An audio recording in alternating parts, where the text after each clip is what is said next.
604, Talk 107.3 FM, WBRP, mornings with Brian Haldane, off and running. Brian here with you, JP producing. We're starting you off at 59 degrees, but the temperature doesn't matter nearly as much as the fog. We'll get into that in just a minute. Like I said, Brian here with you, JP producing, coming to you live from the 180 Pros studio in downtown Baton Rouge. A lot of ground to cover on today's show. Yes, tough beat with Thrive. We're going to talk about it a lot. We're also going to talk a lot about, just about everything under the sun. Jim Patterson from Lobby is going to join us. Liz Smith from the Baton Rouge Alliance for Students is going to join us. We're going to talk with former ambassador to the Holy See, Francis Rooney. We got Joel White talking healthcare on a national scale. Moon covering everything under the sun. We're all over the map. Let's get it rolling. Top stories and trending. Let's go.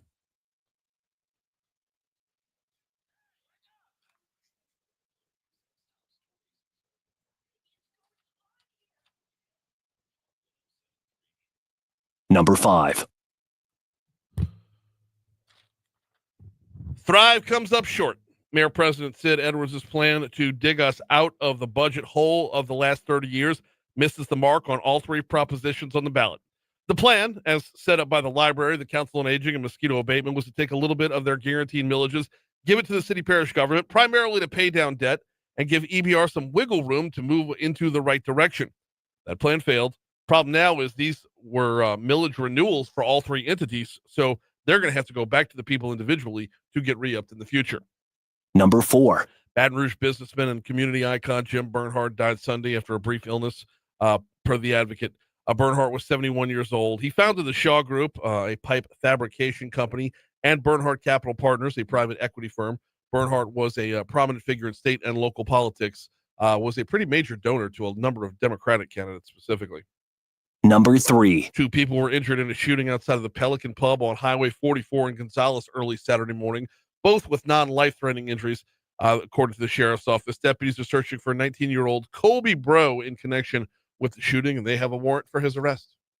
Number 2. A 37-year-old man was beaten and shot to death Friday evening while on Lorraine Street, according to BRPD.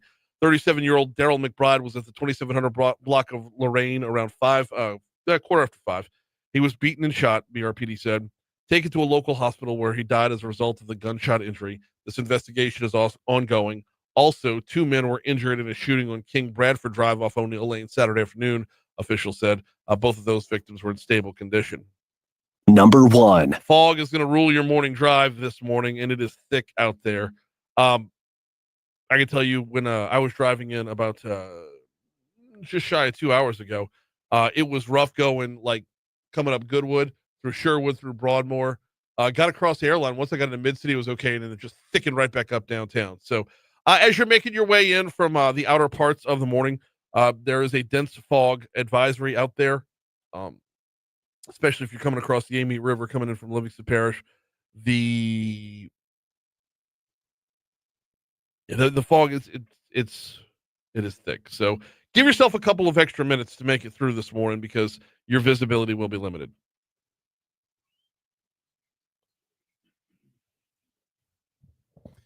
Well, lawmakers are seeking to force the release of the Epstein files and are predicting a big win in the in the House this week with a deluge of Republicans voting for their bill. Yeah.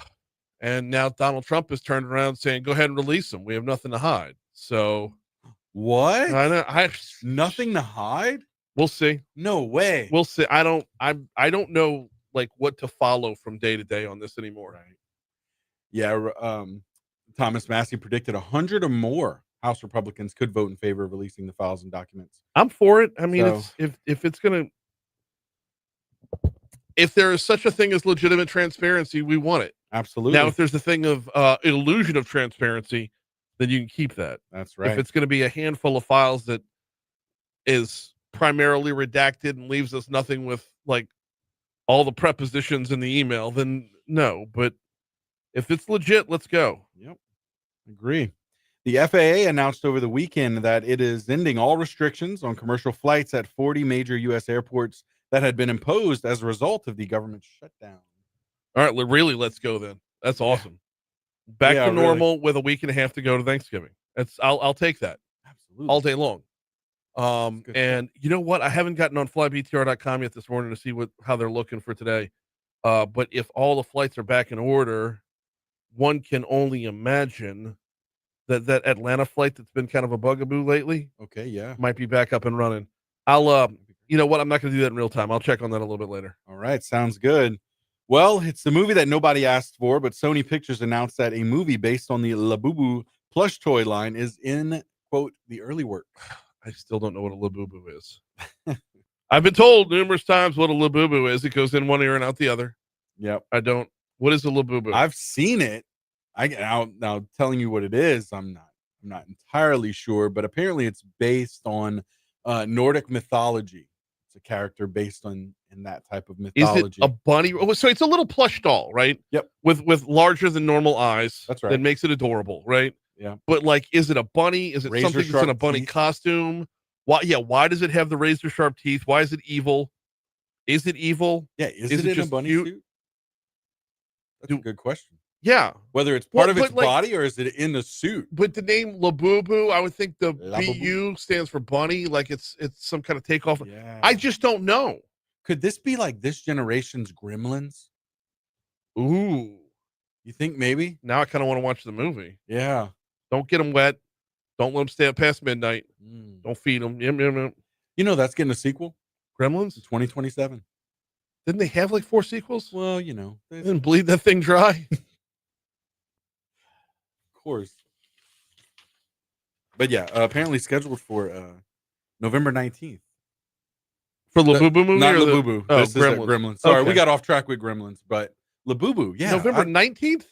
Yeah. That's Wednesday. Well, I mean, who releases a movie on a Wednesday? I don't know. Movies come out on Fridays. That's what I would think. Maybe early showing, maybe All right. lead to the weekend. Maybe get a head start on the weekend. Yeah, according to sources, that's the. All right. That's the date. Before we take our first break of the morning, need to remind you about the folks over at Mathern's. Thanksgiving is just around the corner, but it is not too late to get your orders in if you want to lighten your load and help out with the Thanksgiving dinner. Mathern's has got you covered when it comes to anything. If you just want to take and hand off some of the sides, or if you want to hand off the whole dinner or just the turkey, whichever way you want to handle it, Mathern's has got you covered. Let them do the green beans. Let them do the mac and cheese. Let them, if you want them to handle the whole bird, they've got that covered.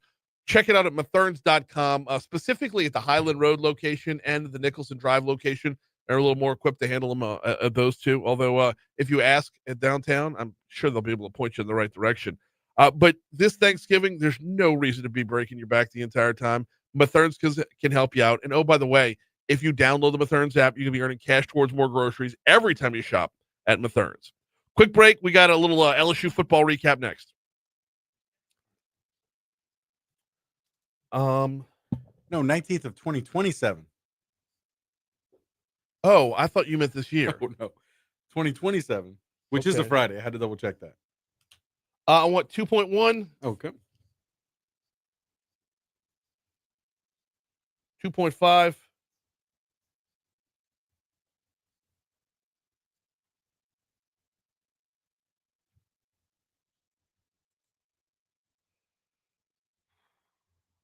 3.2.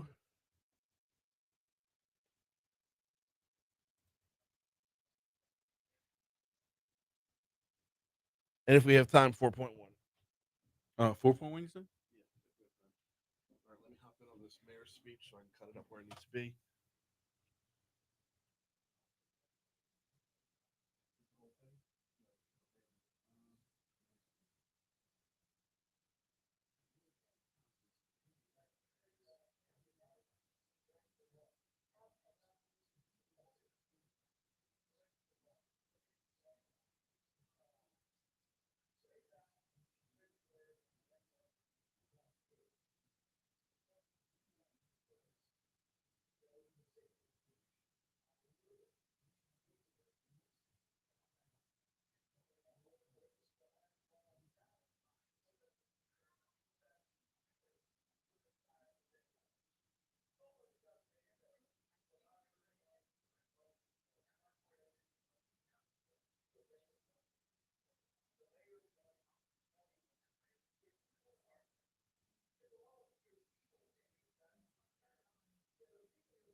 2.1,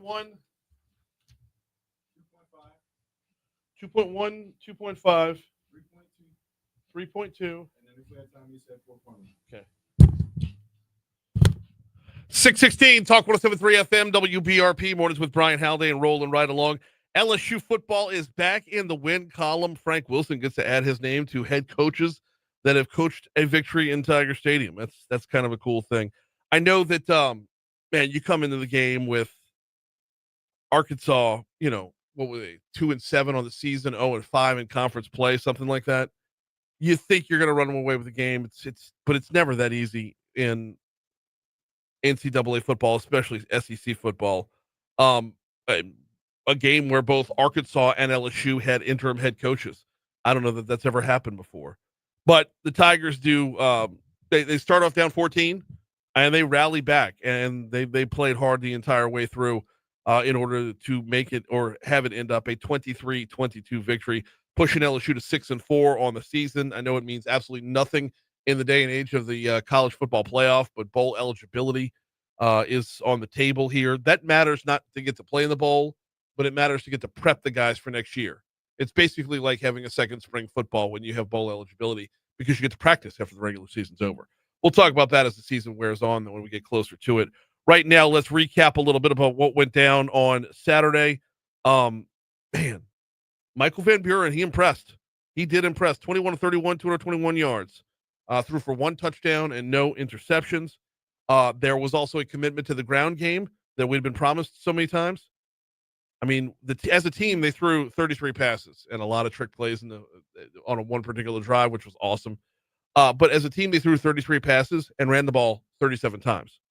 I'll take that all day long. Commitment to the ground game paid off in the second quarter when LSU found the end zone for the first time when Caden Durham got loose for 27 yards. 3 receivers to the right.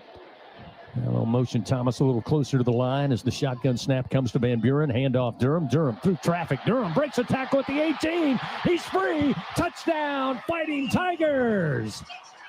Caden Durham finds the end zone on the ground. Durham with his 3rd rushing touchdown of the year, and it gets the crowd alive as the Tigers are on the board. A 27-yard score, and it's 14-6. Arkansas with a point after upcoming for your Tigers. Felt good to see that run. Felt good to see blocks open up and Durham get the break loose right there. Also felt good to see the defense back looking good after the first quarter. Harold Perkins specifically looked like the vintage Harold Perkins that we all have in our heads. Waiting on the snap, and he gets it. Green, deep drop. Steps up. Pressure coming from Perkins, and he brings him down back at the 14-yard line. Hey, now. Harold Perkins got engaged on the near side, fought off the block, and then chased down Taylon Green to the far side to bring him down for the loss. Huge sack by LSU, a loss of 6 yards. So much more I wanted to cover on this, but we got to meet up with the Fox Business Report right here. LSU stays at home. It'll be senior day on Saturday when they take on Western Kentucky. I believe it's a 6:45 kickoff. That might be 6:30. I'll double check. It's still Monday. We got plenty of time to make plans. So Tigers 6-4 on the year, looking to move that to 7. Here comes the Fox Business Report on Talk 107.3.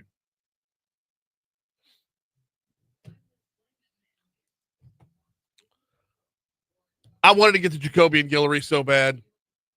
To see that man feeling it where he was feeling it on Saturday, busting through on that 4th and 6 inches to the goal line, and Jacoby and Guillory was just he was just a force to be reckoned with. He busted right through and just absorbed Taylon Green. It was awesome. So cool.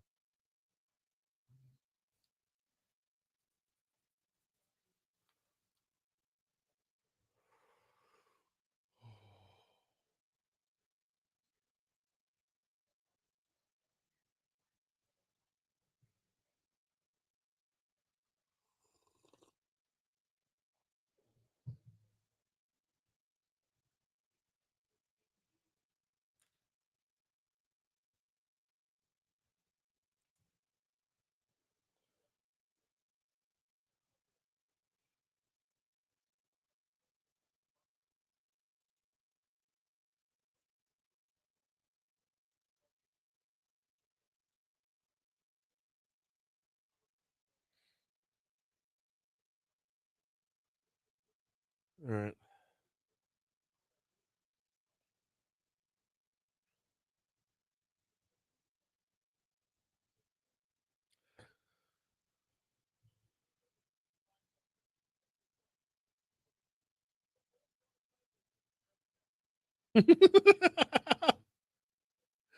A buddy of mine posts on Facebook, here's a Walmart bag full of Satsuma season that my friends have been lacking.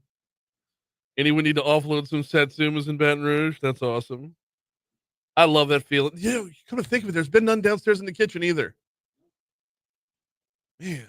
Yeah, normally we get Satsumas, we get lemons, we get cucumbers. Yeah.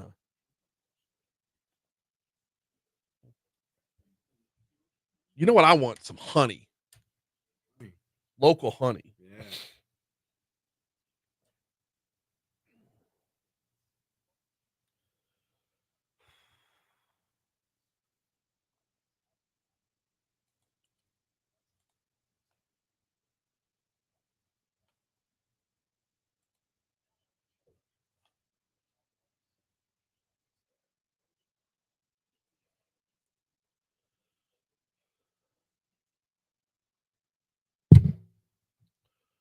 All right, heading back to the Talk 107.3 Traffic Center. Fog is the word this morning, and it's thick out there, y'all.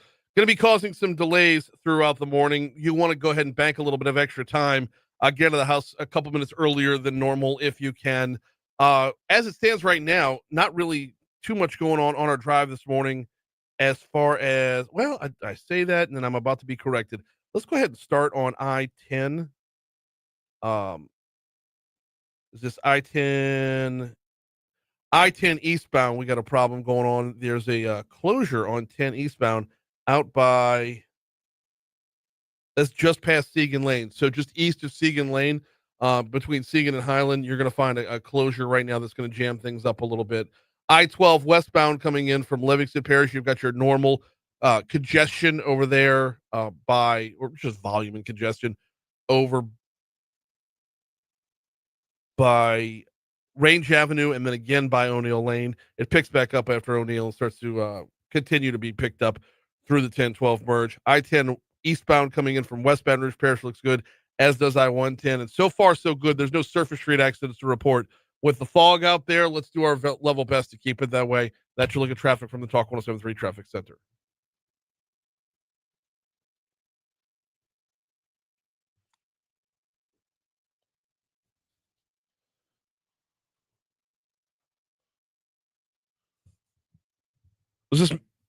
Was this meant to be themed? No. It wasn't? No, why? Because of what we're talking about here. You turn up a little bit. I don't know why it was stuck in the back of my head. Yeah. I don't know. You didn't plan this To match the topic. My God honest truth is no. It's not. All right. What is our next subject? Oh, okay. You turn up. Let them hear what the. Okay.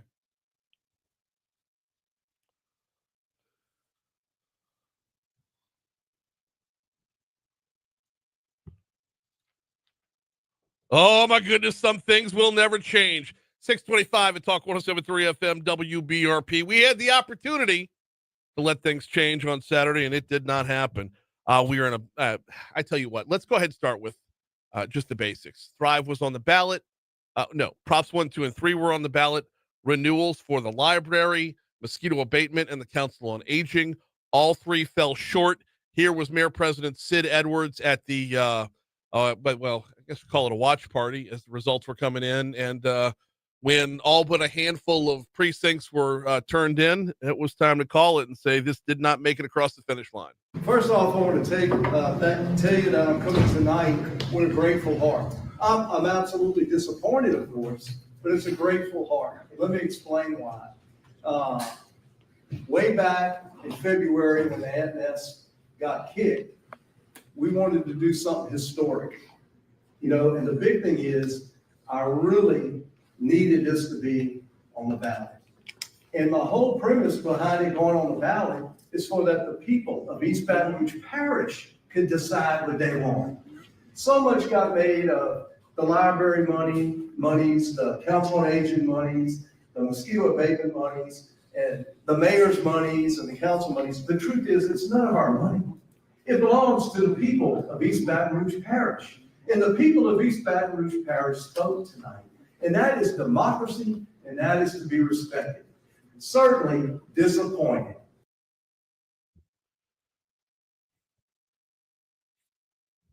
It's no real shock on this show, if you listen to the show at all. I was all in on Thrive. I was all in on Thrive. No objectivity here at all. I was completely in. We're in a bad place right now when it comes to our distrust of government. And the Saturday showed that. Saturday showed that completely, that we are in a bad place when it comes to our distrust of government overall. We elected this guy, and we don't want to let him lead.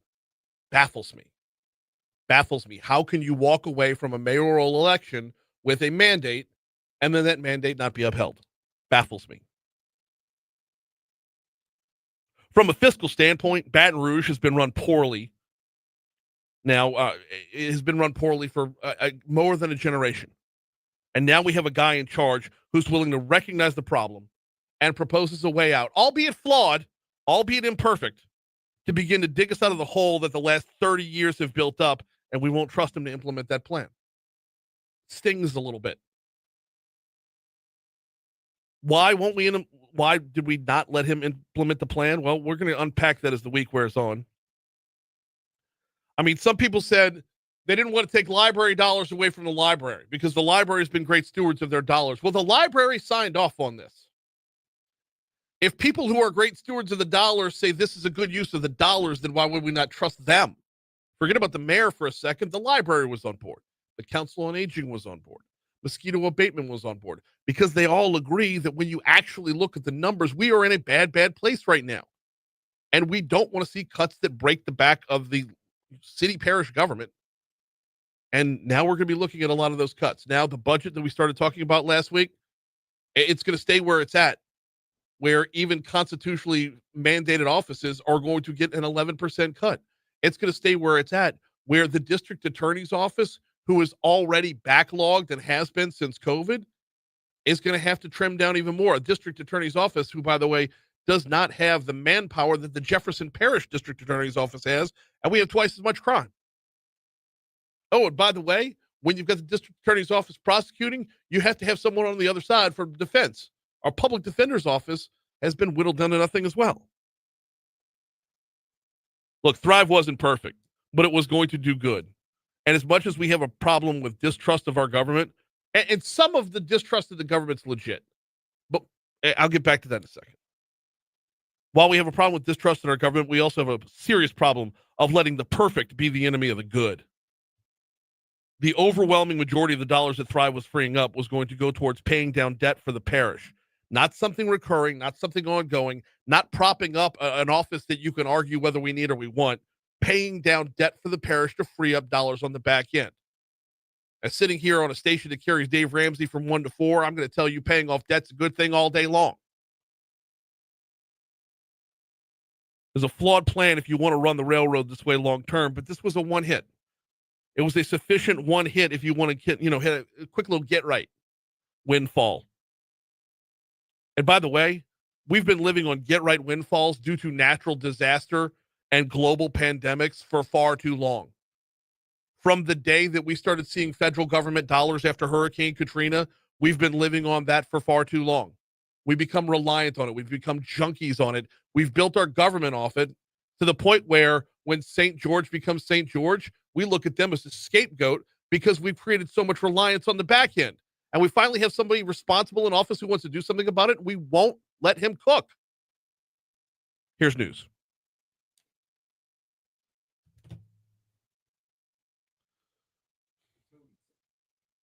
The Toadies. That's where I was going. I was playing Possum Kingdom in queue, and then I saw Meat Puppets on the side. I'm like, oh, I hadn't heard them in a while. Literally clicked on it last minute.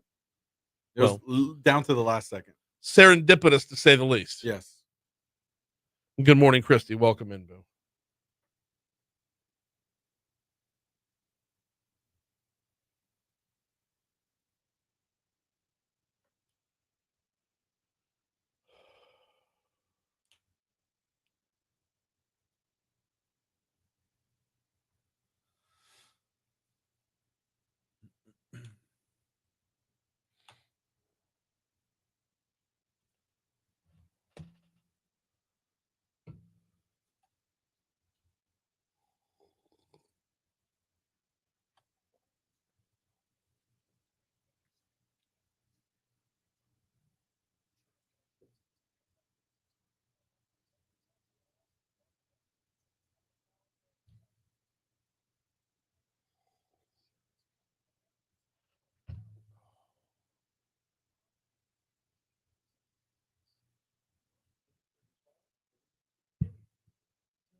Bro, y'all saw the Tangipahoa Parish Sheriff's Office got loose on Facebook after the election. Oh, they done stepped in it, Hoss.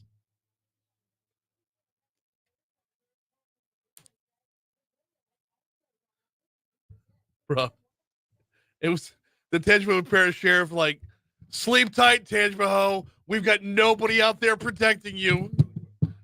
Yeah. I mean, drop the big GFY on them.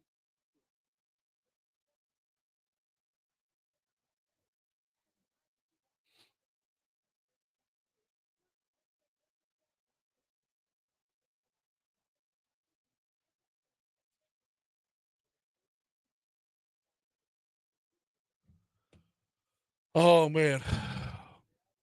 Yeah, I like Sid was statesmanly in his, well, he started talking about the Grinch that stole Christmas.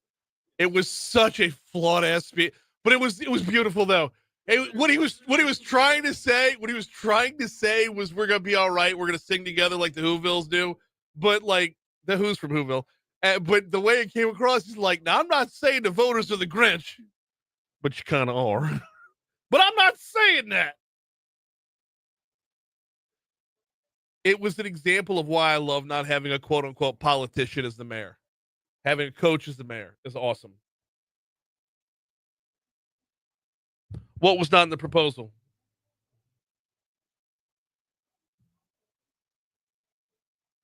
Keith says that was not in the proposal.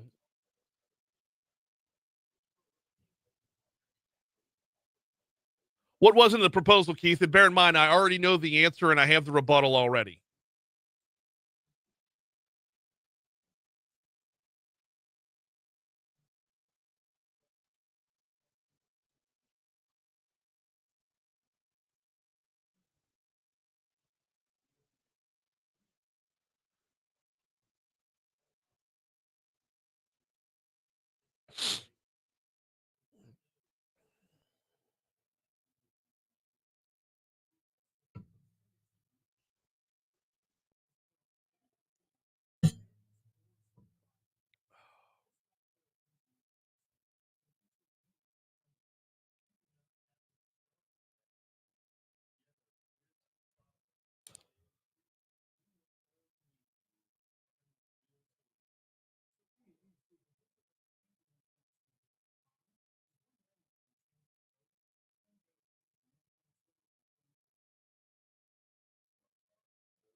Ooh.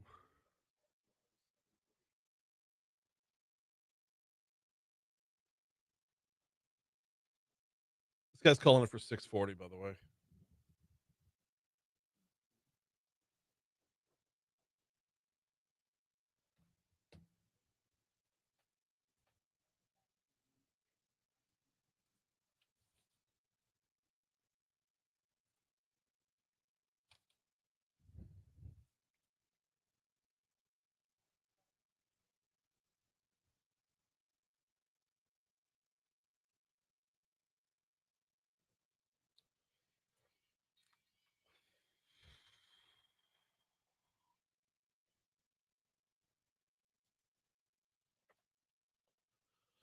.636 Talk 107.3 FM WBRP mornings with Brian Haldane rolling right along.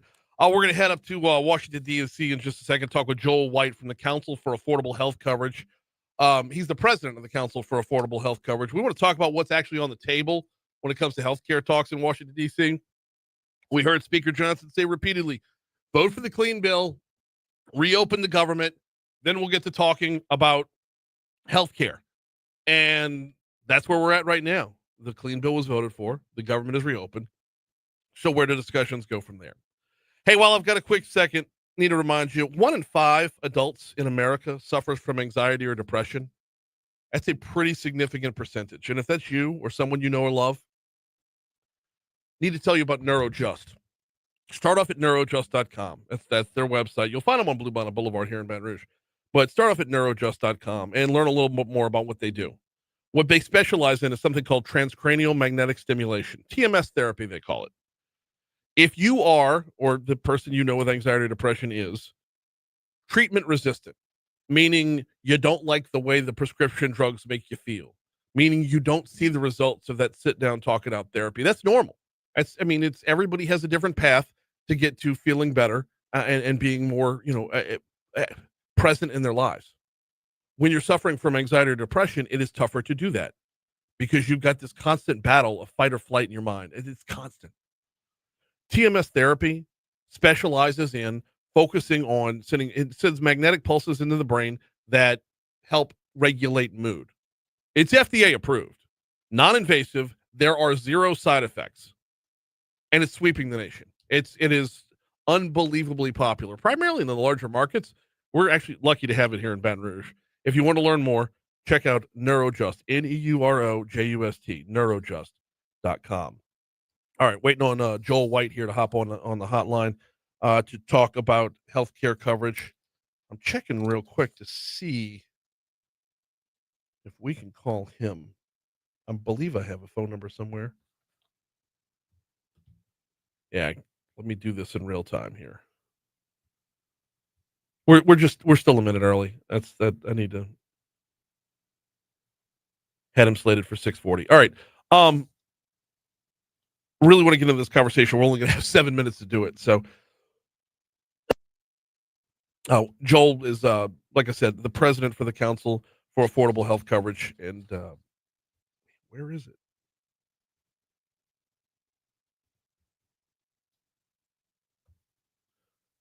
Hey, JP, come grab this. I think I got a phone number right here. Yeah, run with, well, no, that's our phone number. All right, tell you what, let me just give you the rundown for the rest of the show while we wait on Joel here. That's my apologies, y'all. Coming up in our next segment, we're going to talk about Pope Leo, give him a little bit of a report card here. How's he doing? First American-born Pope. We got a lot of ground to cover there because there's so many things going on in the world. We will talk with Pope Leo coming up in just a little bit. In our next hour, we'll talk with Dr. Jason Green for Medical Monday, presented by Our Lady of the Lake. Looking forward to that conversation. Also looking forward to talking with Jim Patterson from LABI. He's been busy with an event that they do twice a year. Can't wait to tell you about that. 8 o'clock hour, of course, everything under the sun with Moon Griffon, and then we'll wrap up with talking with Liz Smith from the Baton Rouge Alliance for Students. I know this is going to trigger him to call the second I start talking about something else. So let me go back to Thrive real quick, because that's what we were talking about in our last segment. Thrive BR falls short at the polls. And one of the problems that I have with it falling short is, why did we vote for Sid Edwards in the first place? There's a great Bill Parcells quote that I probably use far too often. The quote is, if you want him to cook, you got to let him shop for the groceries. Now, former NFL head coach Bill Parcells was talking about management letting him put together his own roster in order to coach a team. But the quote applies here in the sense that we elected this guy. We elected this guy, and we owe him the opportunity to succeed or fail on his plans and his work. If we hamstring him at every turn, mark my words, he will be a one-term mayor, and the next mayor will be whoever promises the most free stuff to everybody. And oh, by the way, the mayor's promising free stuff to everybody and like guaranteed employment across the board. That next mayor is going to like blow things up to well worse than where we are right now. We've got a guy who wants to fiscally fix things, who wants to get in and operate on the budget, wants to get in and operate on the way things are handled. And we just flat out told him no on Saturday.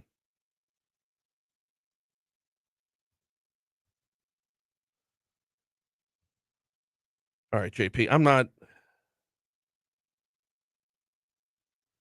I don't have this guy's number anywhere. So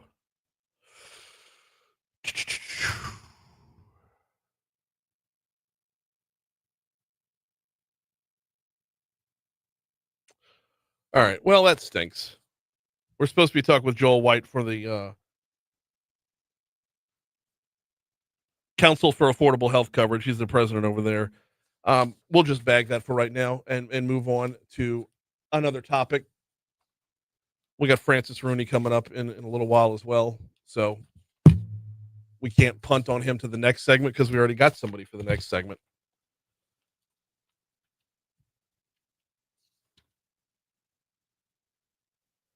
We'll grab cuts 7, 8, and 9 from LRN if you could. Thank you. Saw this story last week, and our news partners over at Louisiana Radio Network picked up on it as well and kind of ran with it to advance the story, as we say in the business. Military-related spending in Louisiana generated more than $17 billion in total economic activity for the fiscal year 2024. It's impressive. That's a 77% increase from 2021 over the course of 3 years, according to a new report from Louisiana's Economic Development Department.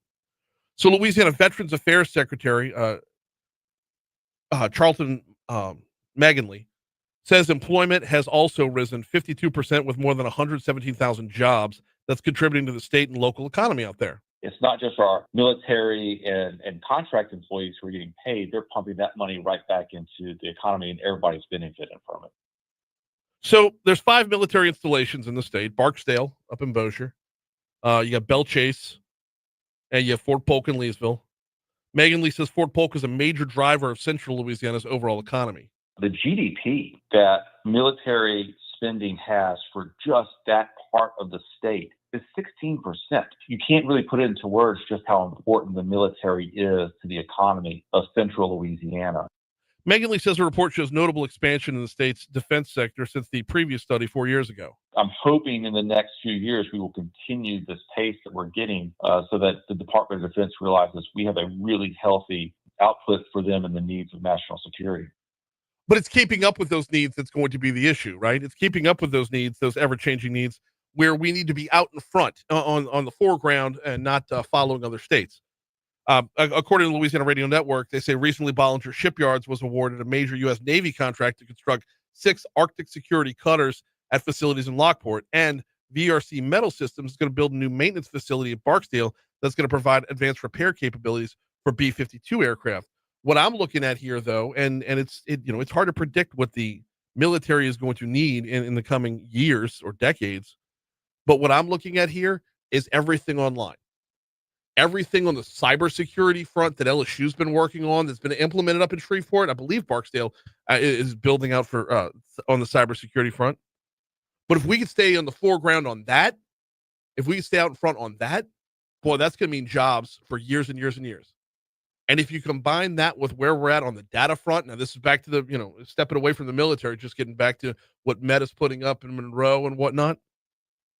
If you can combine increasing data capabilities, data storage capabilities with cybersecurity excellence, and there he is right there.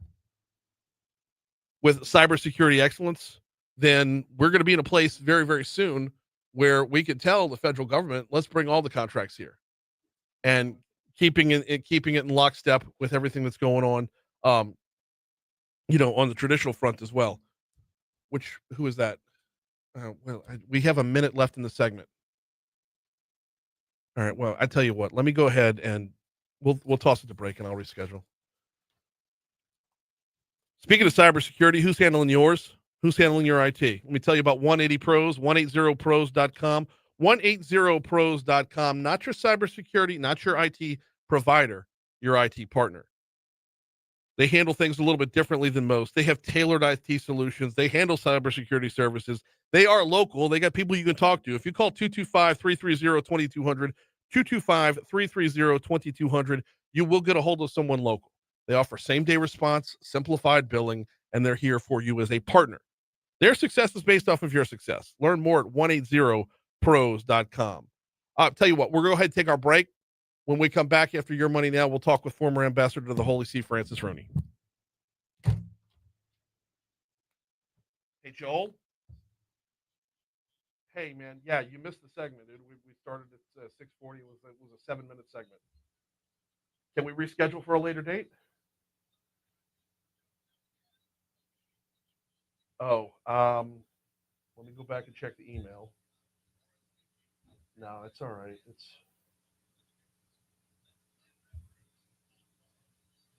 I had asked for, the confirmation came back from Carson, said 6:40 a.m. Central. No worries at all. No worries at all. Do you want me to get with Carson to get you back for a later date, or what's your availability look like tomorrow?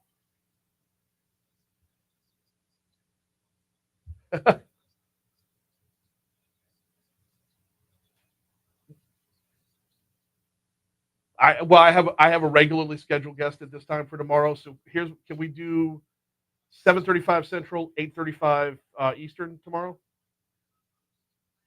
Perfect. I got you down. We'll talk to you tomorrow morning. All right, man. Appreciate it. Thanks for rescheduling. No worries at all. It happens.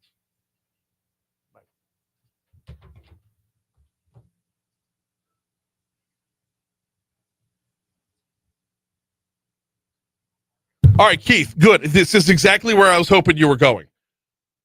Yes, the text of the proposition says nothing about how the money was redirected or would be used because it can't be. The text of the proposition was a re-upping of the millage. From there, the library takes the money and hands it back, and from there, that's where the trust has to come in. That's where we elected someone, and we have to trust the person we elected. That you can't physically write it in exactly that the money is being redirected to paying down debt. So it's just not built that way. All that was in there, all that was in the text was that you're re-upping the proposition. So every single person that I talked to about it said the exact same thing, damn near word for word. They were very, if you will, well rehearsed on this. Oh, wait, I need to, hang on. I know I got out early. I wanted to get to that guy so I can get him out and get him on. So you're going to have to come back to me for a quick promo.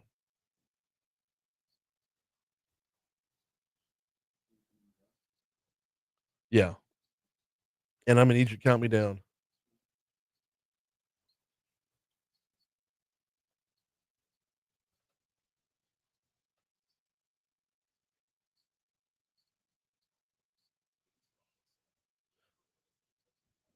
All right.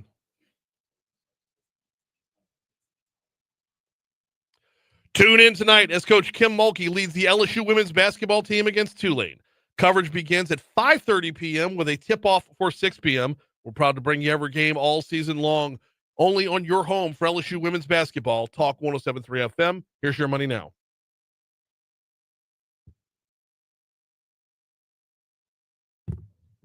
Proceeds heretofore and hereafter received from the 2.8 mils of the tax shall be used for parish-wide general purposes. No and no.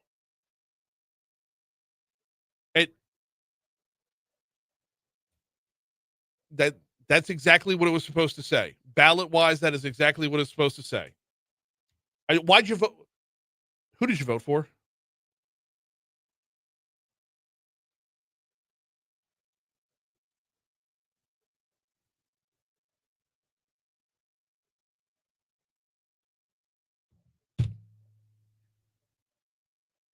This is why Baton Rouge is always so effed up.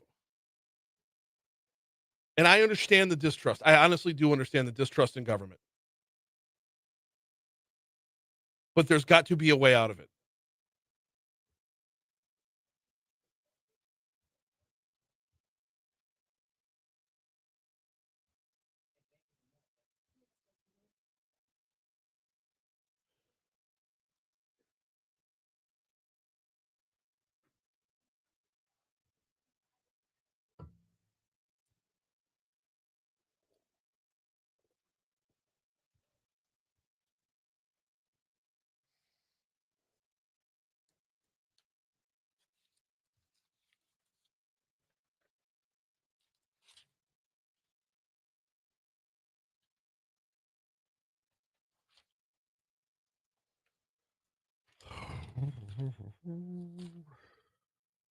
Nope, that's Joel White. That'll be for tomorrow.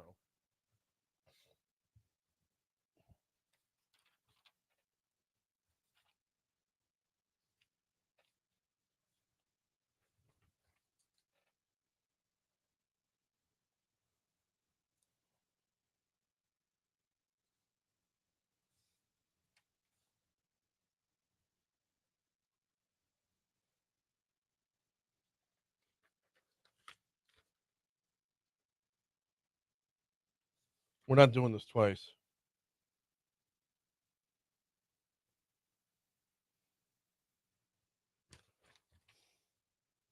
Keep the bumper going, please.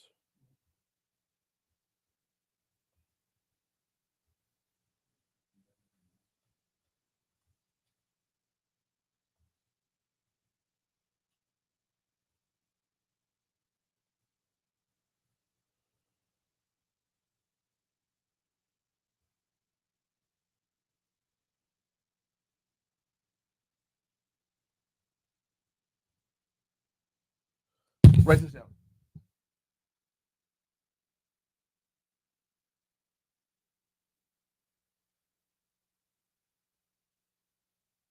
Rolling over to 653 at Talk 107.3 FM, WBRP. Mornings with Brian Haldane, rolling right along. VexEuropean.com, VexEuropean.com, VEX, it's V as in Vinny. VexEuropean.com is your home for Vexpertise. What is Vexpertise, you ask? Well, it's a word that I created because you're getting expertise on your particular brand of vehicle. Vinny and his team, they make sure that they have a specialist for your European vehicle.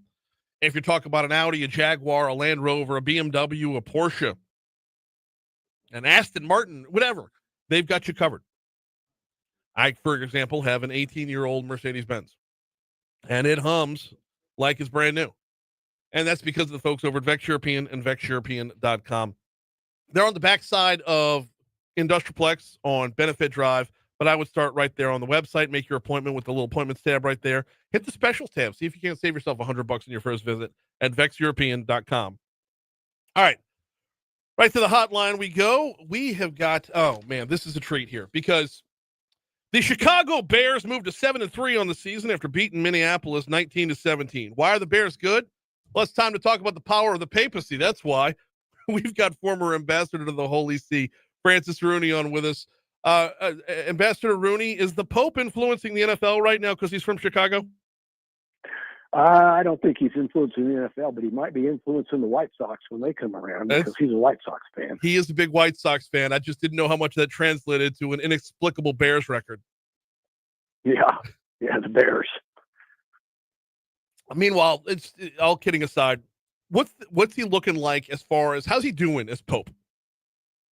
Well, I think he's off to a great start. He's carved out some territory about the immigration challenges that we face and about how inclusive the church ought to be that are reflective of Pope Francis.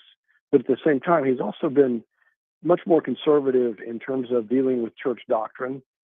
And I think he's going to be able to really kind of enforce the rules, if you will, and not have any scandals like we've had under recent popes, like Pope Francis.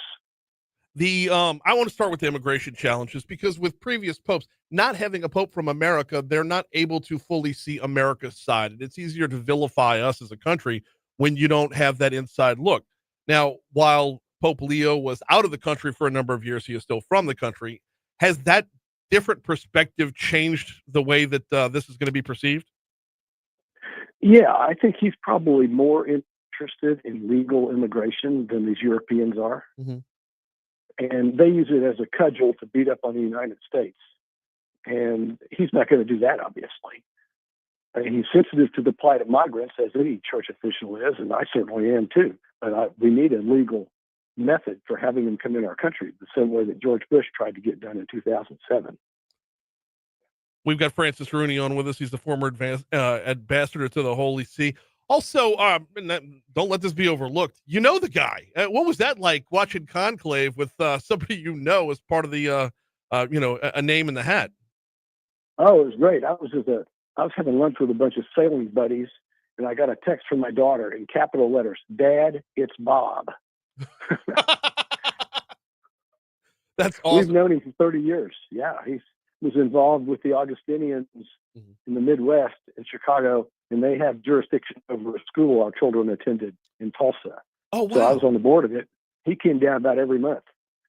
And then he got to be head of all the Augustinians, and we took the kids over to see him in 2002. And then 2005, we moved to Rome, and he was already there as head of the Augustinians, and we had dinner with him the third night we were there, just getting the house set up. Incredible. That's absolutely incredible. So give me a little background. What's he like just as a guy? I mean, I know he's never going to be just a guy, but like. Well, his judicious nature is starting to show itself. He's careful, smart, and judicious. He's not aggressive like Pope Francis could be with his mouth.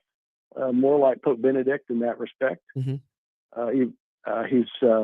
He always weighed in and made good decisions on everything, and I think he's going to be a very effective pope in the inner workings of the church because of his experience of running an order.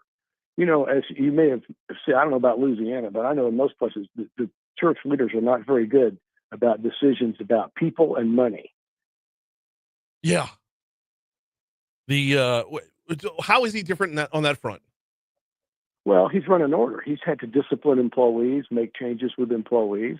He's had to pay for borrow money and build schools and repair schools and churches and keep the house together without going broke.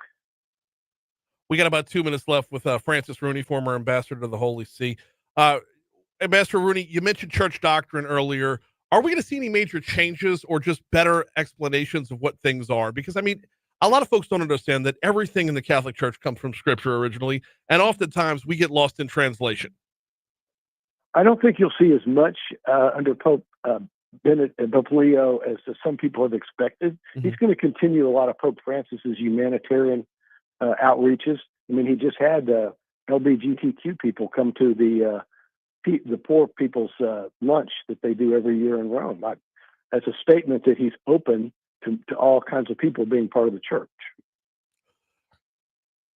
What do you see for the next, I don't know, let's call it the next year or so? Because globally, there's a lot of conflict right now, and there's never going to be a time where the Catholic Church isn't, looked to or looked towards for, guidance, leadership, or just critique.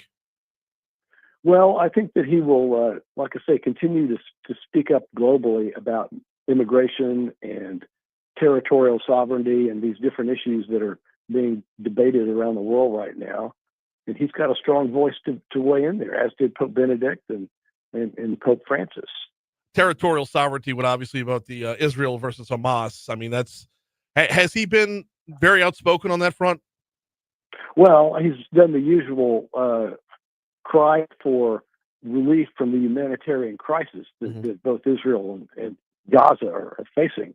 But he hasn't said Israel's wrong to defend themselves from an attack that killed all those people. From the time we saw the white smoke till now, give him a letter grade. Hey. I'm here for it. He's Ambassador Francis Rooney. Always appreciate the time, sir. We'll talk to you soon. Thanks for having me on. Thank you. Here's news.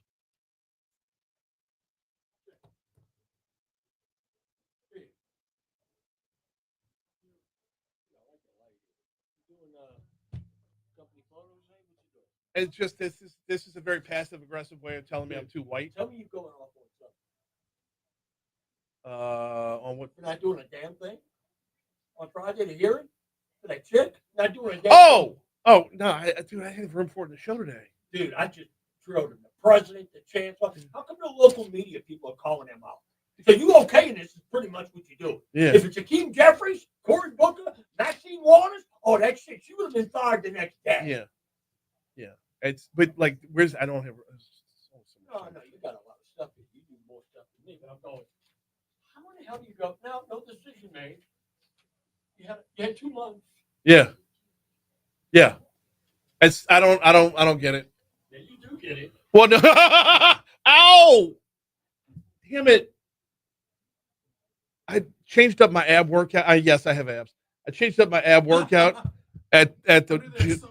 I love my abs so much. I put a protective coating on them. At the gym yesterday, and I'm so sore today. Oh hell! All right, Keith. Oh, you keep teeing me up, man. I voted for Sid, and I want him and EBR to succeed. But this issue, and by the way, Keith, mark my words, it's going to be every issue. You will find something wrong with everything. We let the perfect be the enemy of the good around here. I'm the first one to tell you Thrive was imperfect, but it was a step. Like a better than where we're at right now. Anyway, let me get back to it. The library millage and the surplus funds have been mishandled by this administration from the get-go. No, they haven't. They've been utilized for the same purposes that they were utilized before. This is Sid looking to redirect and move it in the right direction. And while I might trust Sid, there are 12 other people that have a say on what happens to the general fund. Okay, there are 12 other people, which you only need 8 of the 12. But oh, by the way, all 12 were on board with this. All 12. Well, 5 of the 12 have sat in this chair to say paying down debt is what's important to the budget. So those 12 people that you have an issue, you could potentially have an issue with, and let me go ahead and tick them off right now. You do not have an issue. If you don't have an issue with Sid, you don't have an issue with Dwight. If you don't have an issue with Sid, you don't have an issue with Jen. If you don't have an issue with Sid, you don't have an issue with Denise. If you don't have an issue with Sid, you don't have an issue with Lori. If you don't have an issue with Sid, you probably don't have an issue with Rowdy either. Who am I missing? Oh, Aaron Moak. You don't have an issue with him either. Like, when you start chipping away at all of it, you're going to find one or two small reasons to say no and get in the way of the bigger reason to say yes. So I understand it wasn't all written out word for word, and you have a level of distrust for the government, whether you voted for them or not. You have a level of distrust for the government that will not be overcome. I get that. And I have all this in my notes to get to before the show is over with. But you have to look in the mirror and say, I'm going to say no to everything. Own that. Be honest enough with me to say that. Be honest enough with me to say, you could say, this is very similar to when St. George wanted to form an independent school district. Everybody called it racist. It's very similar in that regard on the other side. We had a problem that needed to be solved, and everybody shits on every potential solution. We all admit that there's a problem. We know that there's a problem, and we will find reasons not to vote for a solution to the problem because it's not 100% in lockstep with what we want, and nothing will ever be. It's a tough spot to be in, Keith, and I understand after 30 years of seeing it the other way, I understand why you have this level of distrust.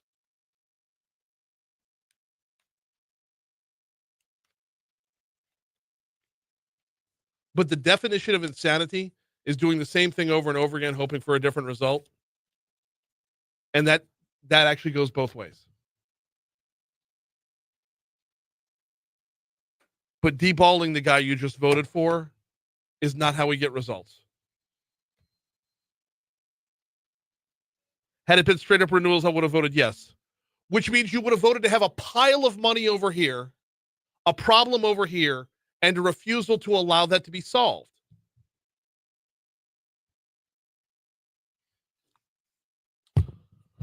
.705 Talk 107.3 FM WBRP Mornings with Brian Haldane rolling right along. Hour 2 coming your way right now from the 180 Pros studios. 180 Pros, is it time for your IT to hit a 180? Brian here with you, JP producing, starting off at 60 degrees in downtown Baton Rouge, starting off your second hour at 60 degrees in downtown Baton Rouge. We are locked up in the studio, so I have no idea if the fog's out there. I'm going to work under the assumption that it is because it was so thick out there. Busy hour coming your way this hour. We got Dr. Jason Green for our Medical Monday segment. We got Jim Patterson from LABI also on board this hour. I do, before we get into top stories and trending, I want to give a quick shout out over there in the chat. Thrive fell short. We're going to talk about that in our top stories and trending. Thrive fell short over the weekend, but walking us through why he voted no, Keith in the chat has been giving us reason after reason, been very open about it. I love when we have open discussion over in our Facebook chat. By the way, we're on Facebook Live every single day, courtesy of the folks at Lake Urgent Care. And there is a level of conversation that happens during the break that we just don't stop. That's it. Sometimes we stop, but sometimes, most of the time, it just keeps on rolling. So shout out to the chat this morning and Keith specifically for being open and honest about why he voted the way he voted. And where we're at with this thing overall is nowhere. So let's waste no more time. Let's get to it. Top stories and trending. Let's go.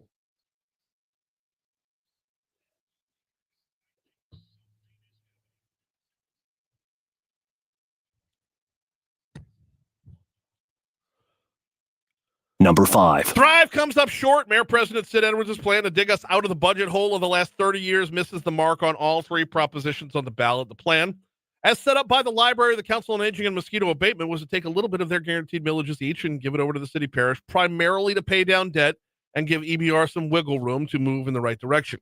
That plan failed. Problem is now is these were millages for renewals for all three entities, so they're going to have to go back to the people individually to get re-upped in the future. Number 4. Baton Rouge businessman and community icon Jim Bernhard died Sunday after a brief illness, 71 years old. Bernhard was the founder of the Shaw Group, a pipe fabrication company. He's also the founder of Bernhard Capital Partners, a private equity firm. Longtime player in Louisiana politics, specifically on the Democrat side. Number 3. 2 people were injured in a shooting outside of the Pelican Pub on Highway 44 in Gonzales early Saturday morning, both with non-life-threatening injuries. Deputies are searching for 19-year-old Colby Bro in connection with the shooting. They have a warrant for his arrest. Number 2. A 37-year-old man was beaten and then shot to death Friday evening while on Lorraine Street. According to the police department. 37-year-old Daryl McBride was at the 2700 block of Lorraine around 4:45. He was beaten and shot, BRPD said, taken to a local hospital where he died as a result of the gunshot injury. This is an ongoing investigation. Also, moving from the city to the parish, 2 men were injured in a shooting on King Bradford Drive off O'Neill Lane Saturday afternoon.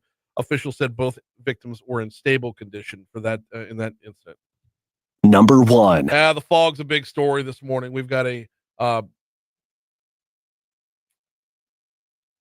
dense fog advisory in some areas, patchy fog in other areas as we make our way through the morning. Visibility is low, so if you've not yet left the house, plan out a couple of extra minutes along the way as I can tell you when I was coming in this morning, before it normally settles in, it was thick at about 4:30. It was super thick. And normally it doesn't settle in until after that, so it's going to take a little while to burn off.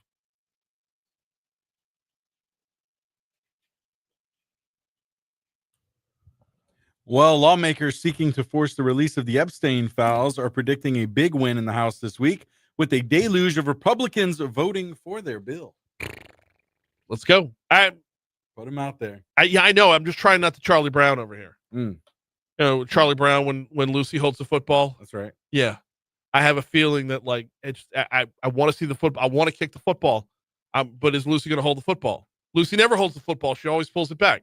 That's right. But I feel like I'm being convinced this time that Lucy's going to hold the football out there. And as this week wears on, I have a feeling there's going to be a moment where I say, "Oh, good grief." Charlie Brown reference this morning. Yeah. I love it. I love it. Yeah, they're predicting that 100 or more House Republicans could vote in favor of releasing the files. All right. So in other news, the FAA announced over the weekend that it is ending all restrictions on commercial flights at 40 major U.S. airports that have been imposed as a result of the government shutdown. Okay. More on that in just a second. But on that. Yeah, absolutely. Yeah, I'll tell you what. We'll pick up on that in just a second because I'm looking at my live read list. We got BTR right here. So sounds. What good. else you got? Well, it's a movie that nobody asked for, but Sony Pictures announced that a movie based on the Labubu plush toy is in early works. So we're getting it, man. Labubu. I have no idea what it looks like. It looks like a rabbit with like killer fangs. Yes, but is it a rabbit or is it a rabbit costume? See, that's what we're all wondering. See, yeah, because it's like I'm completely dialed out now. It's like Labubus are all the craze. Somebody posted in the chat. I think it was Kevin posted in the chat. It's like today's Garbage Pail Kids or Cabbage Patch Kids. That's right. So have you ever heard of Fugglers?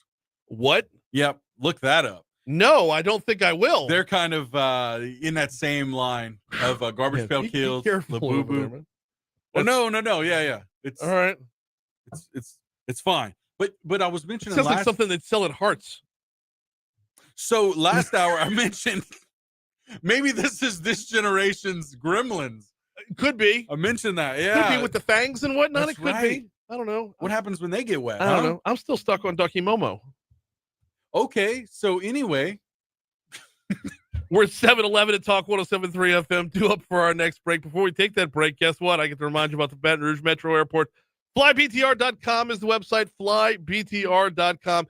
As JP was telling you about flight restrictions being lifted by the FAA, it's looking like that one flight that was quite the bugaboo over at Baton Rouge Metro Airport, the flight to Atlanta, it is scheduled and on time right now.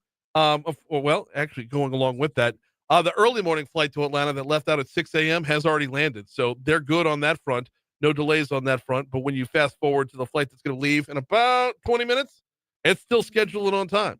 The one that leaving at 10:30, also scheduled and on time. So looking like the FAA's report that things are clearing up is accurate, and things are cleared up, if not are still in the process of it getting close to.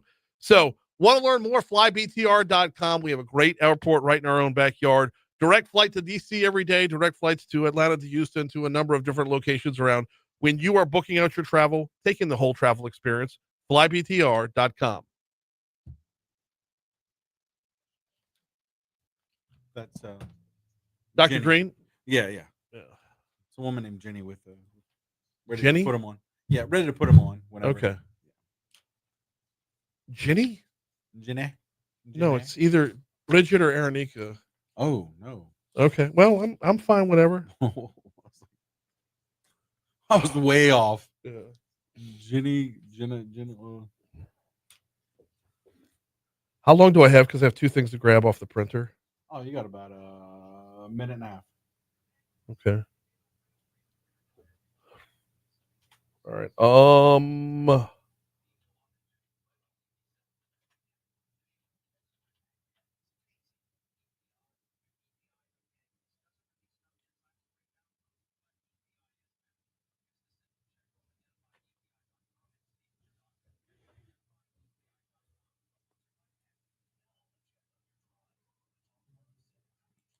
Well, I gotta get it printed before I can go get it off the printer.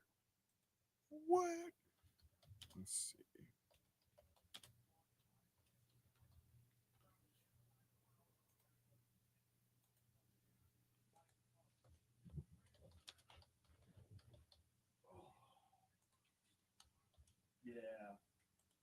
Yeah, it's bad. Oof. Come to me before the medical Monday open, please. Okay.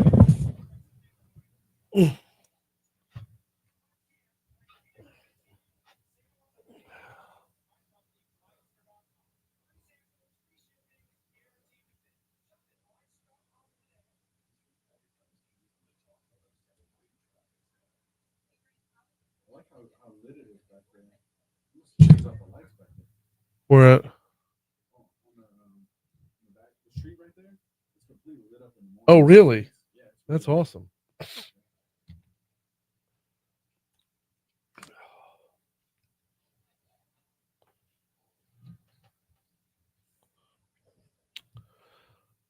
$7:15, Talk 107.3 FM, WBRP, mornings with Brian Haldane, rolling right along.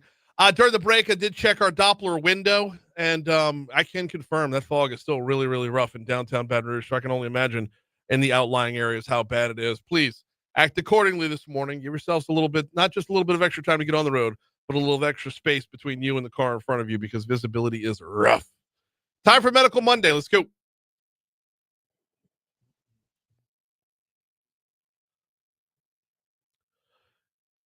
Interstitial lung diseases and asthma are both chronic conditions that affect breathing and lung function, but they differ greatly in their causes, symptoms, and treatment.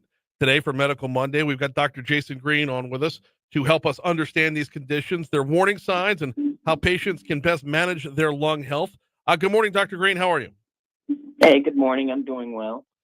Glad to have you on this morning, and there's so much ground to cover once we start to peel back the layers of the onion, as it were. Let's start off with the ILDs. What are they, and how do they differ from other lung conditions? You gave me a hard topic. ILD is not infection, and it's not cancer either, but it can still be pretty severe. It's inflammation in the tissue of the lung itself, and it's actually an umbrella term that describes a number of specific diseases within this inflammatory condition. What are a few of those? Well, a few of the causes of interstitial lung disease, I like to think of it in buckets. So exposures. So I trained some in West Virginia. So coal workers or black lung was a cause of an interstitial lung disease. Asbestos exposure, radiation, certain medications can cause interstitial lung disease.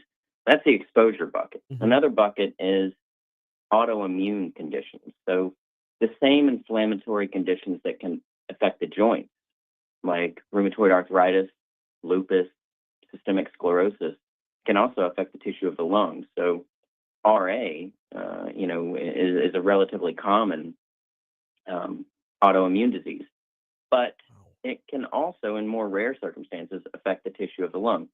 And as lung doctors, we tend to see those more rare things commonly. So this is something that we see in clinic a good bit. Mm-hmm. And then the last bucket is idiopathic, which basically means we're idiots and we haven't figured out why it's happened yet. You can think of, pulmonary fibrosis is something that a lot of patients have heard about.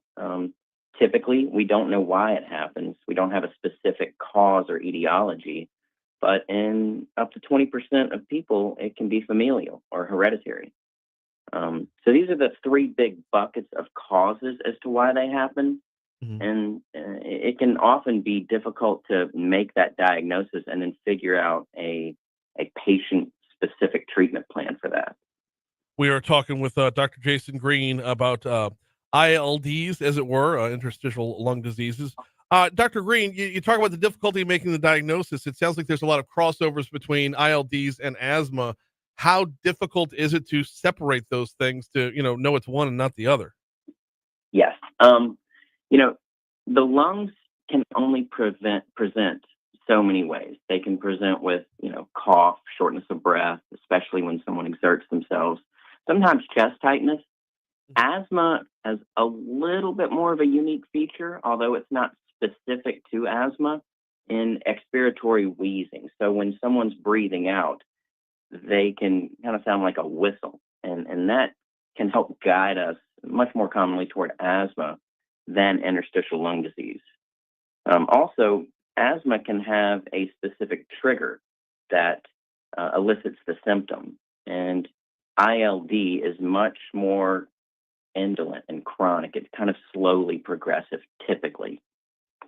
So I can use these two presenting symptoms to begin my path of separation, and then I will order some tests to make that diagnosis for the patient.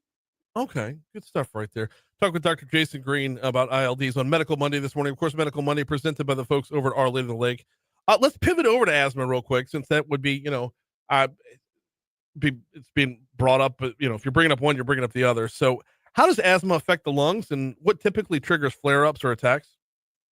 So if ILD is something that affects the tissue, and if you think about the lung, air sacs and blood vessels where oxygen and carbon dioxide get exchanged, interstitial lung disease is actually that tissue around those air sacs. Asthma affects the airways, so the bronchi, the bronchioles, and it is inflammation within those airways itself, which is how we can hear when they do get inflamed, that wheezing or whistling sound. Also, the triggers that can cause an asthma symptom, some common ones that we see: smoke, perfume, chemicals, cleaning sprays, even allergies. Mm-hmm. Some folks, unfortunately, have exercise-associated asthma, and it may be associated with wheezing, or when they exercise, they may just develop a cough. And it's easy to tell folks just to exercise, but if their asthma is uncontrolled, they're not going to be able to exercise adequately until we get it under control. So it's important to not just kind of try to suppress a symptom, but actually look into it and see what's going on so that we can optimize the lung health as much as possible to allow them to live a happy, healthy life. Okay, so I might be oversimplifying this, and I might be way, way wrong, but let me see if I'm hearing you right. The difference between asthma and the ILDs is the lungs versus on the way to the lungs. That's exactly right. That's a great way to think about it. Both inflammatory conditions, one of them in the airways, the other in the tissue itself. Awesome. Okay, we got that one cleared up. Awesome. So let's talk treatment. Let's talk management, and let's start on the asthma side. You mentioned, folks can't exercise because the exercise makes them cough. Exercise makes them, inflamed and whatnot. What do treatments and management strategies look like for asthma patients? Classically, reverse the trigger. So if you know that smoking or chemical sprays, specific ones, can cause a trigger, try to treat the trigger. Even allergies, treat your allergies. Louisiana, being around the Mississippi riverbed, is notorious for having a high allergic profile. So if you can, treat the underlying cause. The other thing is inhalers. We use, inhaled steroids to reduce the inflammation in the airway. And these are different than the oral steroids that get in the bloodstream because they're just isolated to the airway. We don't have as many complications with that. And that's kind of the foundation of treatment. Over the last few years, there has been kind of a revolution in asthma treatment for the severe folks. So previously, severe asthmatics would just be put on steroids, and they would flare, be put on steroids, and then come off, and then flare again, steroids, and come off. And oral steroids eventually, over a long term, have consequences.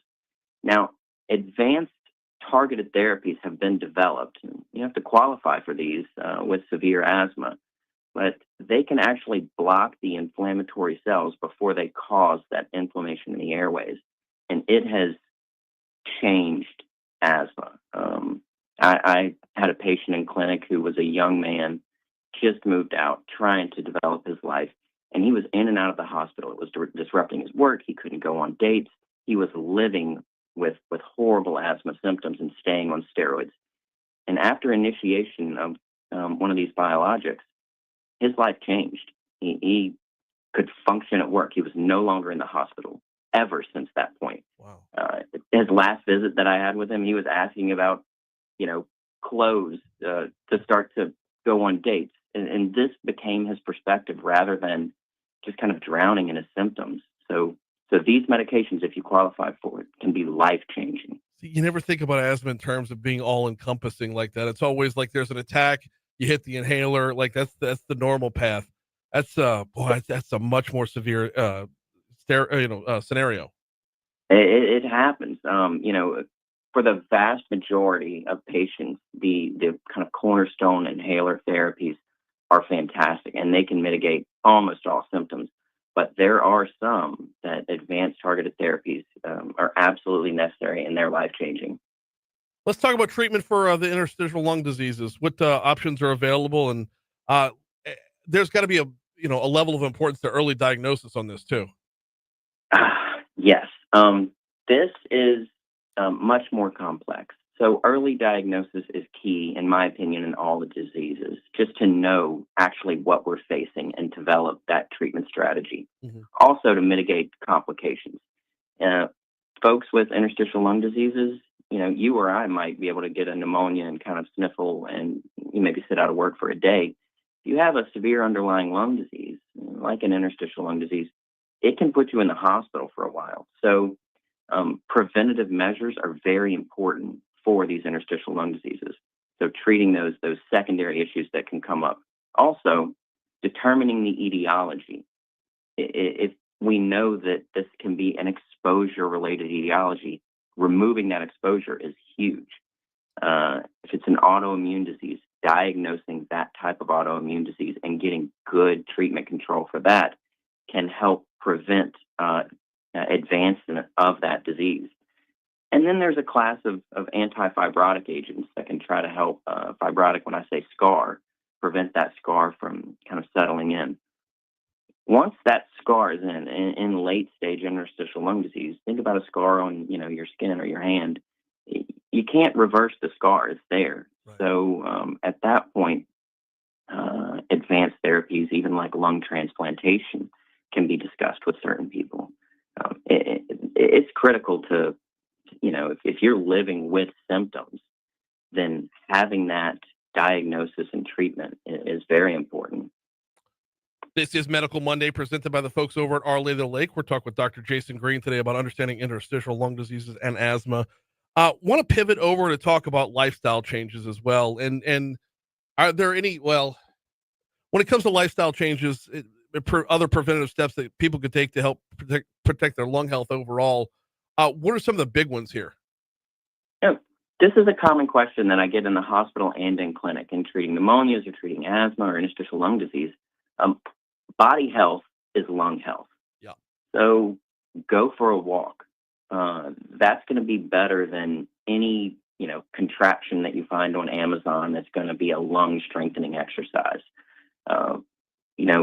Exercise is great. The respiratory muscles are the same groups and types of muscles that we're using when we go for a walk or when we do a pull-up or anything like that. So I encourage folks to exercise, and their lungs and respiratory muscles will strengthen along with it.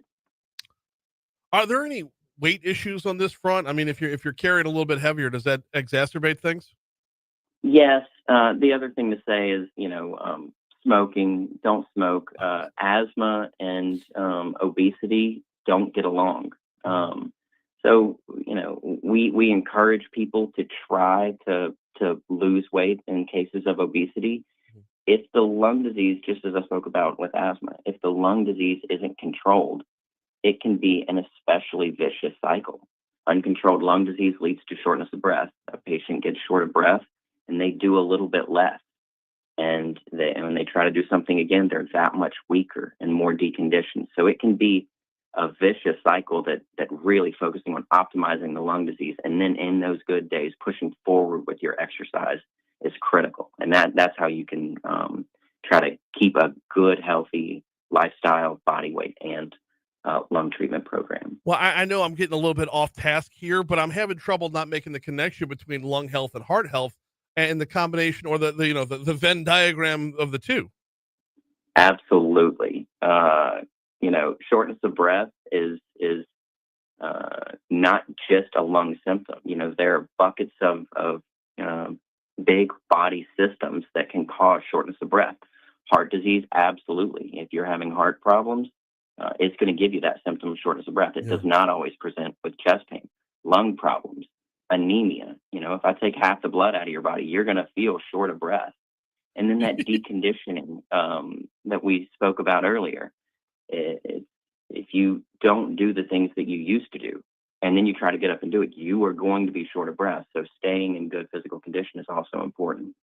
If we've opened anybody's eyes along the way and they have some of these symptoms and, maybe want to be a little bit precautious here, how can they make an appointment with your team? Yeah. Well, the first thing to say is if you have sudden severe symptoms, call 911, go to a hospital for sure. We would be happy to see you. You can call our office, 765-5500, and we can get you an appointment. He is Dr. Jason Green with Our Lady of the Lake. Thank you so much for a couple minutes this morning. All right. I think this is fantastic. Thank you for doing this. No, my pleasure. Thank you. Fantastic information throughout. I greatly appreciate it. All right. Take care. You too. We're coming up on 7:30 at Talk 107.3 FM WBRP, which means we are coming up on news as well. On the back end of news, we're going to check in with Jim Patterson from the Louisiana Association of Business and Industry. What is the lobby flyback? A little bit of a federal outreach conference. We'll break it down. What did we learn? What's to come? Jim Patterson, fresh off of that conference, will join us in our next segment. Don't forget, next hour, we talk about everything under the sun with Moon Griffon at 8:15. Liz Smith from the Baton Rouge Alliance for Students is going to join us at 8:35. After Jim Patterson, we're going to take another look at Thrive, falling short at the polls on Saturday. And we'll have some audio from the mayor in his post-election speech. We'll bring that to you later on this hour. Right now, here's ABC News.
you got, Jim Patterson?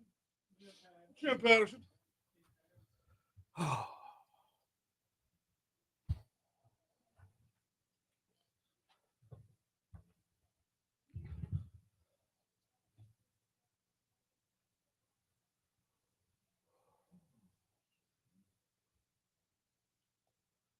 Two freaking pages of freaking promos. It's a lot of freaking promos. And I'm gonna get a second one. I'm gonna get another printout tomorrow, and it's gonna be all new.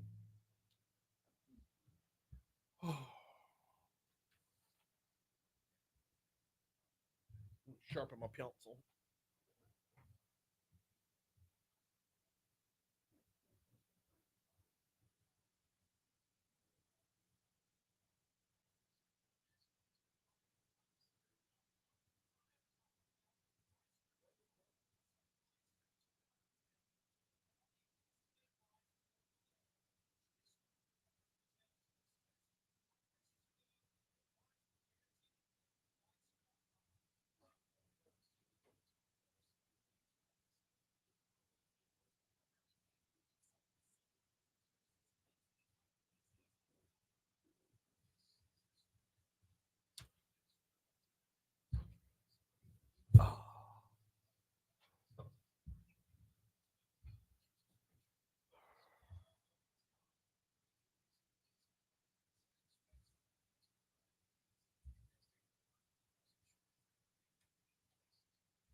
Well, that didn't print at all.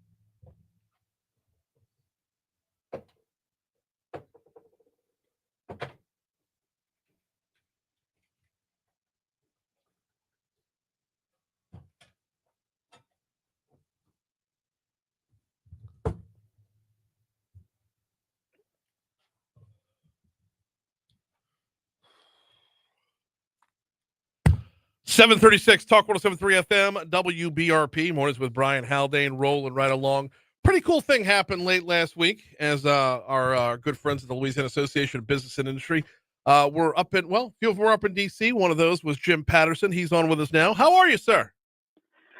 A good foggy morning to you, Brian. It is super foggy out there, to be sure, and looks like it's gonna be another hour or two before it burns off. So yeah, just we're reminding people all morning long to just budget a couple of extra minutes because visibility is limited. I dare say care is warranted. Yes, absolutely. I do have to correct you. We actually didn't fly to D.C. We flew back, or so to speak. We had some of our congressional people fly back, and so we call it a flyback when we have it here. We do this kind of alternating every other year. We fly in to D.C., but then the following year we do generally have a fly back, and this end of the week, as you said, was a fly back. Okay, so I'm off by a year then. Just a little, but still very, very much the case of getting good information, intel for our members. It was a great 2 days of information, and we had some very important folks who were talking to our folks about particularly the challenges that the state of Louisiana has. We are becoming more competitive, as I think was indicated in the statement that was just in your newscast. Mm-hmm. And we're trying to get the word out. We had a number of very, very capable individuals that are involved with what's going on around our state, talking to our members, and it was really interesting. I'm really excited to be a part of it.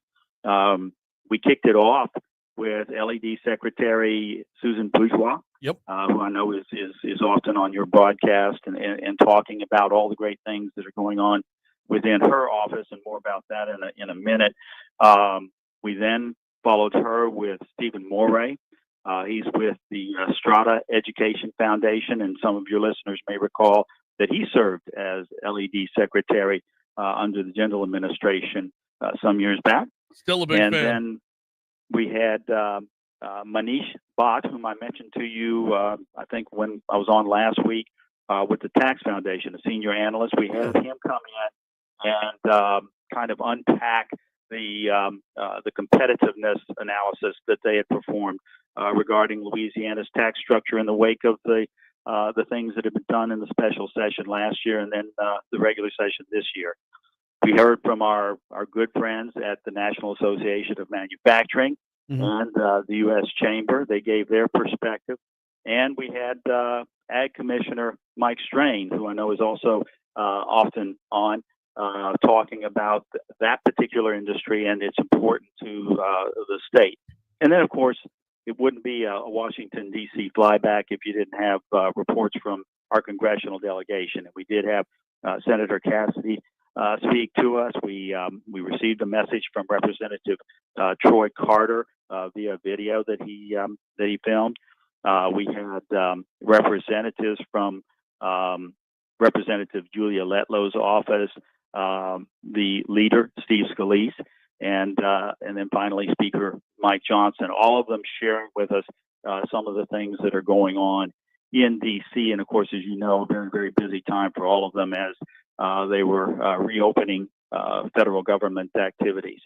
But you know, the thing that I found personally of most interest was the conversation that was had with Secretary Bourgeois and then in her wake with Stephen Moray about the outmigration that is occurring in Louisiana and the challenges that presents for our state in terms of what particularly Secretary Bourgeois is trying to do. Okay, so that's a great place to bring it back to the top of the page to start off with. Secretary Bourgeois, yes, she is on the show often, not often enough. I could listen to that woman read me an appetizer menu and just be enthralled because she's just killing it on all fronts. Give me some nuts and bolts of her update. Well, she, you're absolutely right. She is aces, and we are so fortunate to have her in the role. She is passionate. She is able. She's got a good staff that she's put together. They're doing some really, really incredible things, and she was unpacking a lot of it. And one of the things that she said that kind of brought me up short was that in a survey that they had conducted, and I think everybody was kind of expecting that our reputation might be suffering outside the state of Louisiana. Folks don't necessarily have a good perception of us. But in point of fact, as they did the survey, what they found was that folks outside the state really do have a good view, a good image where Louisiana is concerned. And they found that the folks who sort of take a dim view of our state are those of us who are here in the state. That kind of brought them up short, and certainly brought me up short to hear that. But it was noted later that we haven't seen GDP growth. Other states have over the last 30 years. And it was suggested that perhaps the thing that is causing young people to migrate out of state is that they're hearing from their parents some negativity about the state, and it starts to take hold. That brainwashes them into believing this isn't the place I want to stay. And so her department is going to undertake a major effort to re-educate, if you will, the folks about the good things that are happening and the fact that the state is making changes for the better. We've had this particular conversation with Secretary Bourgeois before. We've had it with Lori Molosov from the Greater Baton Rouge Economic Partnership, formerly BRAC. We have a more negative view of ourselves than anybody else in the world. The hard part is moving the conversation towards more positivity over the things that we do right without ignoring the obvious problems that we have. It's like, how do you embrace more good things without turning your back or just, dusting under the rug everything that's wrong? Well, absolutely. And certainly Lobby has been in the forefront of that. We've been every time I can think about it, we have been out there talking about the challenges that we have, but at the same time, what a great state that we are. Right. And I think that over time, we can wear that away. I think that people just need to be hearing over and over again that we're doing some great things, that our economy is starting to turn around. Secretary Bourgeois made the observation that during her tenure, they've gotten in the neighborhood of $64 billion in capital investment, around 50,000 new jobs that are coming to the state. $100 million in early stage startups has been deployed, and they've got 177 active projects in the works, and they could bring potentially another 4,500 jobs to the state of Louisiana. So there is tremendous improvement and opportunity here. We actually have been recognized by the White House Reshoring Initiative as one of the top 10 states in the country, seeing companies come back to the country. So it clearly is being noticed outside of the state, and I think we just need to recognize it as a people. That we've got some things to be proud of here. Yeah, and we absolutely do. Jim Patterson from the Louisiana Association of Business Industry is our guest. We're recapping last week's Lobby Flyback Federal Outreach Conference. I want to get into some of the things that Stephen Morey had to say in a little bit and talk about the National Association of Manufacturers as well. But I would be remiss if I didn't jump to the bottom of the page and talk about the briefings from our congressional delegation, or their representatives, four representatives, as it were. I was where they're at right now, because they've all got to be up on the Hill. They've all got to be at work because everything was shut down for close to 2 months. What was the overriding message from Capitol Hill down to Baton Rouge?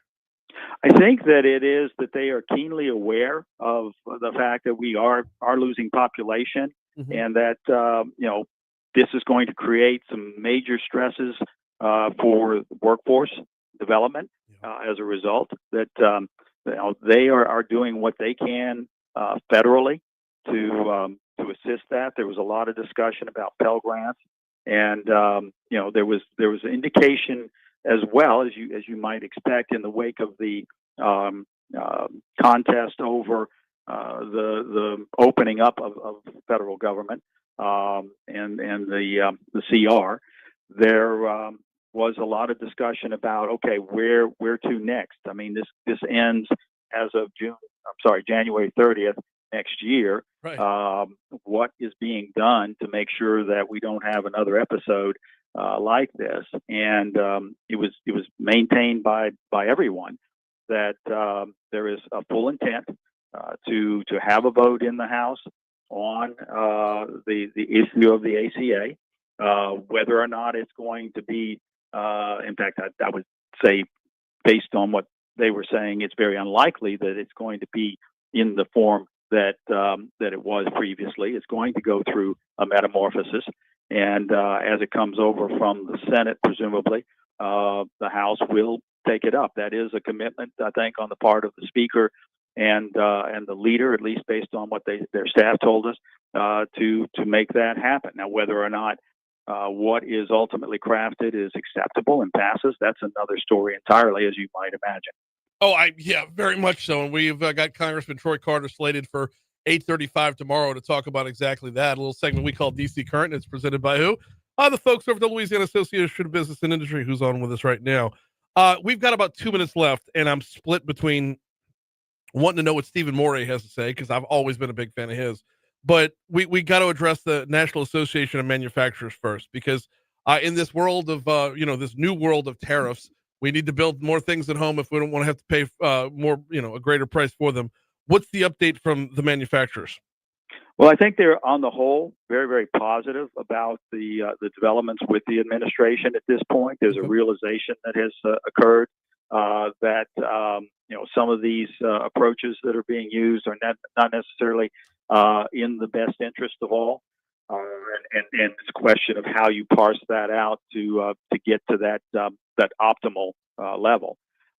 They're very interested in AI, and they want to see that AI gets attention, but at the same time, there isn't any impediments to its development.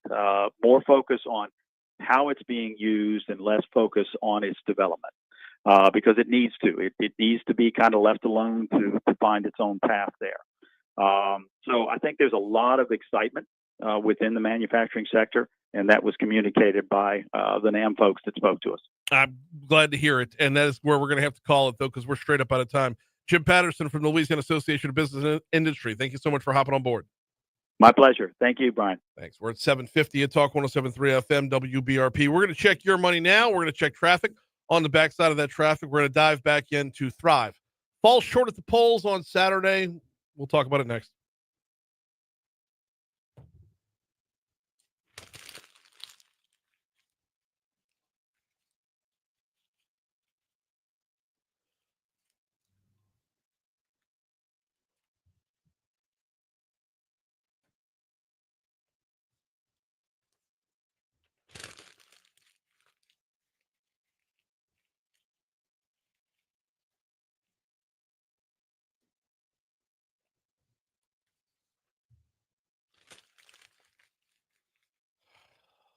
That was doo-doo. Actually, no, that was good. Damn it.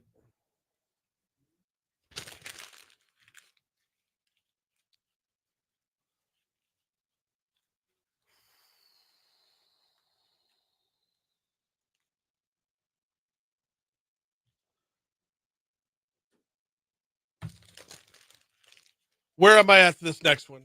Am I angry, conciliatory, looking towards the future? What stage of grief am I at?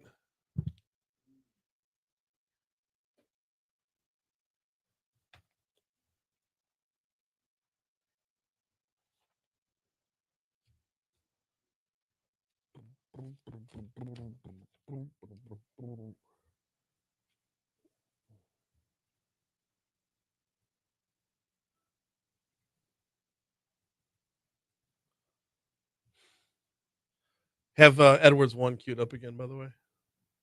It's been well over an hour, so we can revisit the same cut.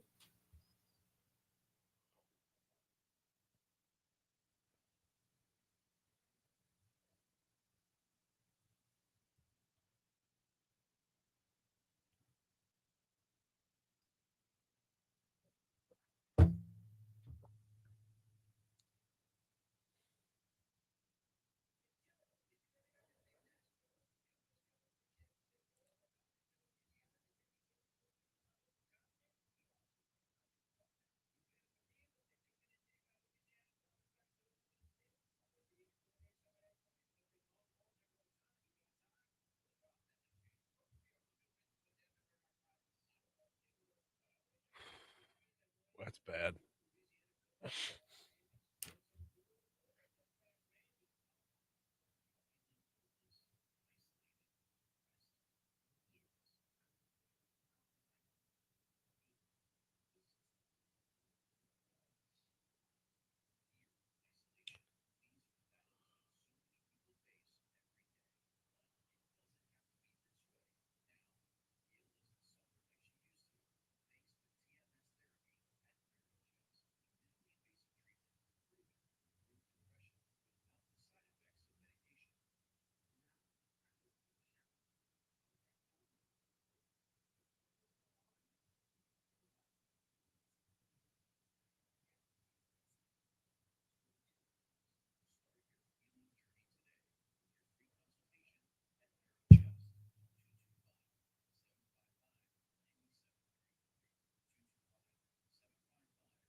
How about what went wrong and how could the message of Thrive been delivered better? Tune in at 7:15 Wednesday morning, State Representative Dixon McMakin. That's exactly what I'm going to ask him. Tomorrow morning, 8:15, I'm working for someone on the mayor's office. It's spot effing on right there, Keith. Okay, I was emotionally invested. Like, every once in a while, I'll get emotionally invested in politics. Normally, I could be a pro. But there are times where I see such a clear difference between right and wrong. And to me, and I know you were on the other side, but to me, this was so right. The last time I was this emotionally invested was the fall of 2023 when Scott McKnight was on the ballot for treasurer versus John Fleming. And we had a very, very smart man who wanted to be treasurer, and we had an empty suit who wanted to run for U.S. Senate and use this as a launching point. Yeah, I lost that one too. I was on the wrong side on that one too. But like every once in a while, it's so clear to me where we need to head. So yeah, you're asking the exact right question right now, Keith. I mean, in other words, what the just happened?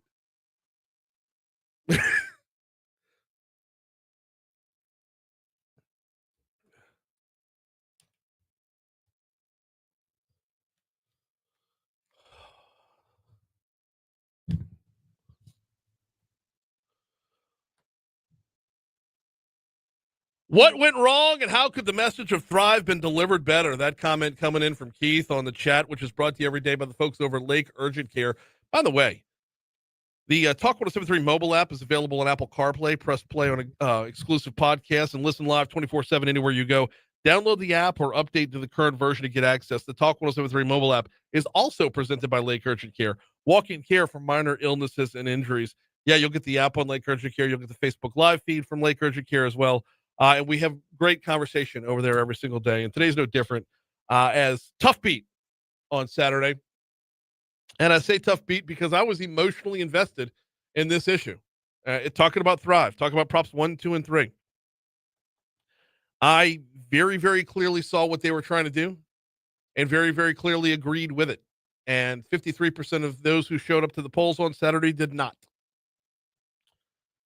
That was in the library column, the biggest of the three columns, as there was also the Council on Aging and mosquito abatement. Those were the three propositions that were just looking for renewals of their millages.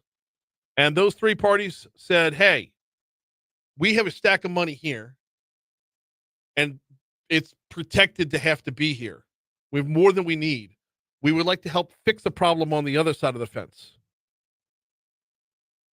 Have you ever looked at your family budget? And I know we like to compare our family budgets to the budget of a municipality or state or whatever. If I could balance my budget, why can't the government balance its budget? This is exactly why. What happened on Saturday is exactly why the government can't balance its budget. Had the opportunity to move a little from column A over to column B. If I'm looking at my budget, and like, let's say I budget, I don't know, $30 a month for my gym membership, but the gym membership only costs $25. Okay. Well, that's $5 every month. I should be able to move to something else. I don't just keep it in the gym membership pile. If I look at my budget and we budget out, I don't know, $300 a month for the cell phones. I have no idea. My wife handles that end. But if we're budgeting $300 a month for the cell phone bill, I mean, there's four of us in the family have cell phones at this point. But if that bill comes in at $250, well, that's $50 extra that we're going to use somewhere else. The way our government is structured in Baton Rouge, that extra $50 has to just sit there. This was three different entities saying, let's do it a different way. Mayor President Sid Edwards talking about the tough beat Saturday night. First off, I want to tell you that I'm coming tonight with a grateful heart. I'm absolutely disappointed, of course, but it's a grateful heart. Let me explain why. Way back in February when the ANS got kicked, we wanted to do something historic, and the big thing is I really needed this to be on the ballot. And my whole premise behind it going on the ballot is so that the people of East Baton Rouge Parish could decide what they want. So much got made of the library monies, the Council on Aging monies, the mosquito abatement monies, and the mayor's monies and the council monies. The truth is, it's none of our money. It belongs to the people of East Baton Rouge Parish. And the people of East Baton Rouge Parish spoke tonight. And that is democracy, and that is to be respected. certainly disappointed.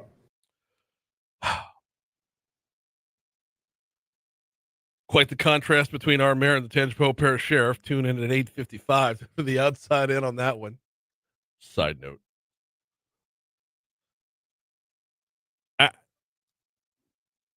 The disappointment is there for sure.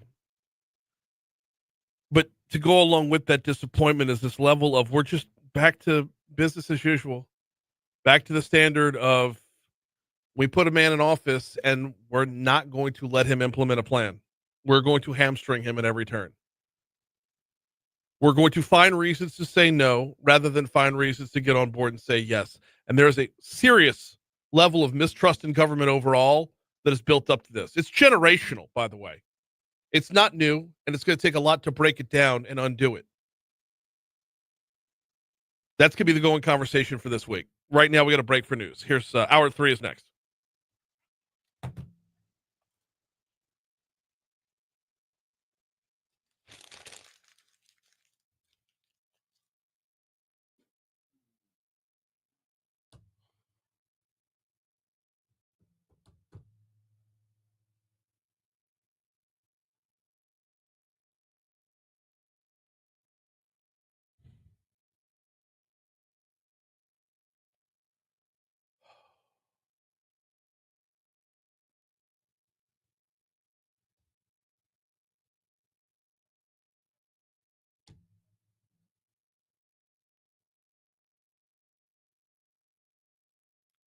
Oh, by the way, did anybody get the Ducky Momo reference? This is a very, very, very tight sliver of the audience could have gotten it. It's from Phineas and Ferb. Ducky Momo was the little duck that had the animated series within the animated series that Candace was really into. Cute little duck with the big eyes.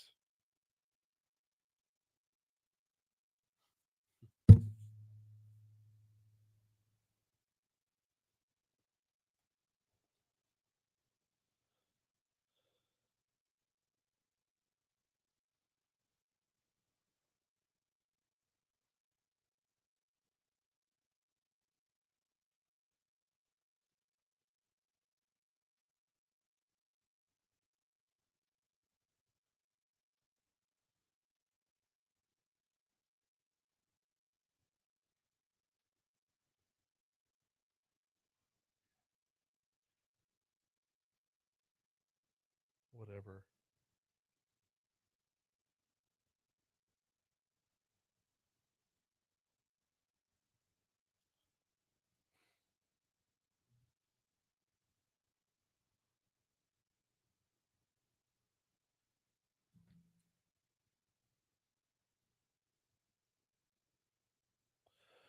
Kevin says Jim brought up a key point. Every state has its own distinctive problems and challenges, as well as its own self-perception and confidence of said challenges. It's good to see Susan and her team building back confidence and a self-identity for Louisiana. Could not agree more, Kevin. Could not agree more. But we have far too many people who want to bring up all the negative all the time. There's got to be room in the conversation for the positive. And I'm not saying bury our heads in the sand. It's not what I'm saying.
Your mom's really thick in that area.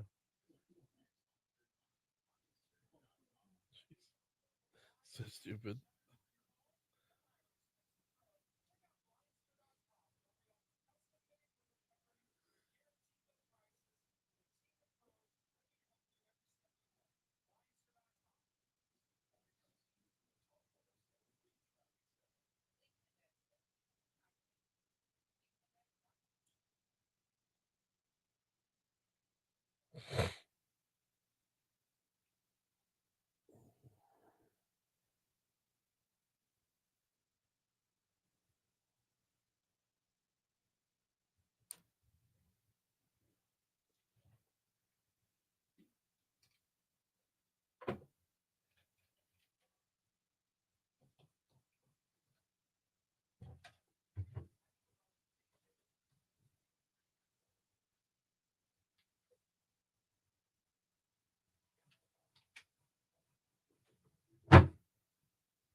.806 Talk 107.3 FM WBRP. Mornings with Brian Haldane rolling right along. 62 degrees in a fog-filled downtown Baton Rouge to start off your Monday morning, or start off the third hour of your Monday morning, or third hour of our Monday morning. You may have just gotten up. I don't know. Brian here with you, JP producing, coming to you live from the 180 Pros studio. 180 Pros, not your IT provider, your IT partner. Busy hour this hour. We'll catch up with Moon Griffon, talk about everything under the sun with Moon in our next segment. Also this hour, the Baton Rouge Alliance for Students, Liz Smith going to join us to talk about their Torch program. What is that? What is it all about? Well, we'll break that down at 8:15 and 8:35 respectively between Moon and Liz. Right now, though, we start off your third hour with this day in history. Dang it. I'm an idiot.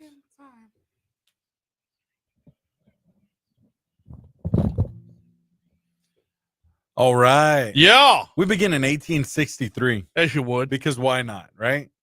Abraham Lincoln begins the first draft of his Gettysburg Address. Really? That happened today. 1973, keeping it with presidents, U.S. President Richard Nixon replies to Associated Press editors that the people have got to know whether or not their president is a crook. Well, I'm not a crook. Yeah. I am not a crook. I am not a crook. That's right. That was today in 1973, in the midst of the Watergate scandal. Well, moving on to 79, Salem's Lot, American two-part miniseries based on the horror novel by the same name by Stephen King premieres in the U.S. Why do I vaguely remember this as a kid? What? That Salem's Lot. The miniseries? Yeah. Yeah. I vaguely remember. Of course, there'd be reruns and stuff, but creepy. Yeah. Keeping in with entertainment, though, 1992, the Bodyguard movie soundtrack is released. What? Yeah, it became album of the year in 93. Of course, features I Will Always Love You. Yeah. I Will Always Love You. That which movie, is making its way around now. now. The movie was such dookie, though. Come on. The movie was terrible. Was it? Yes. Man. Whitney Houston, Kevin Costner. It just says the guy who likes Crocodile Dundee 2.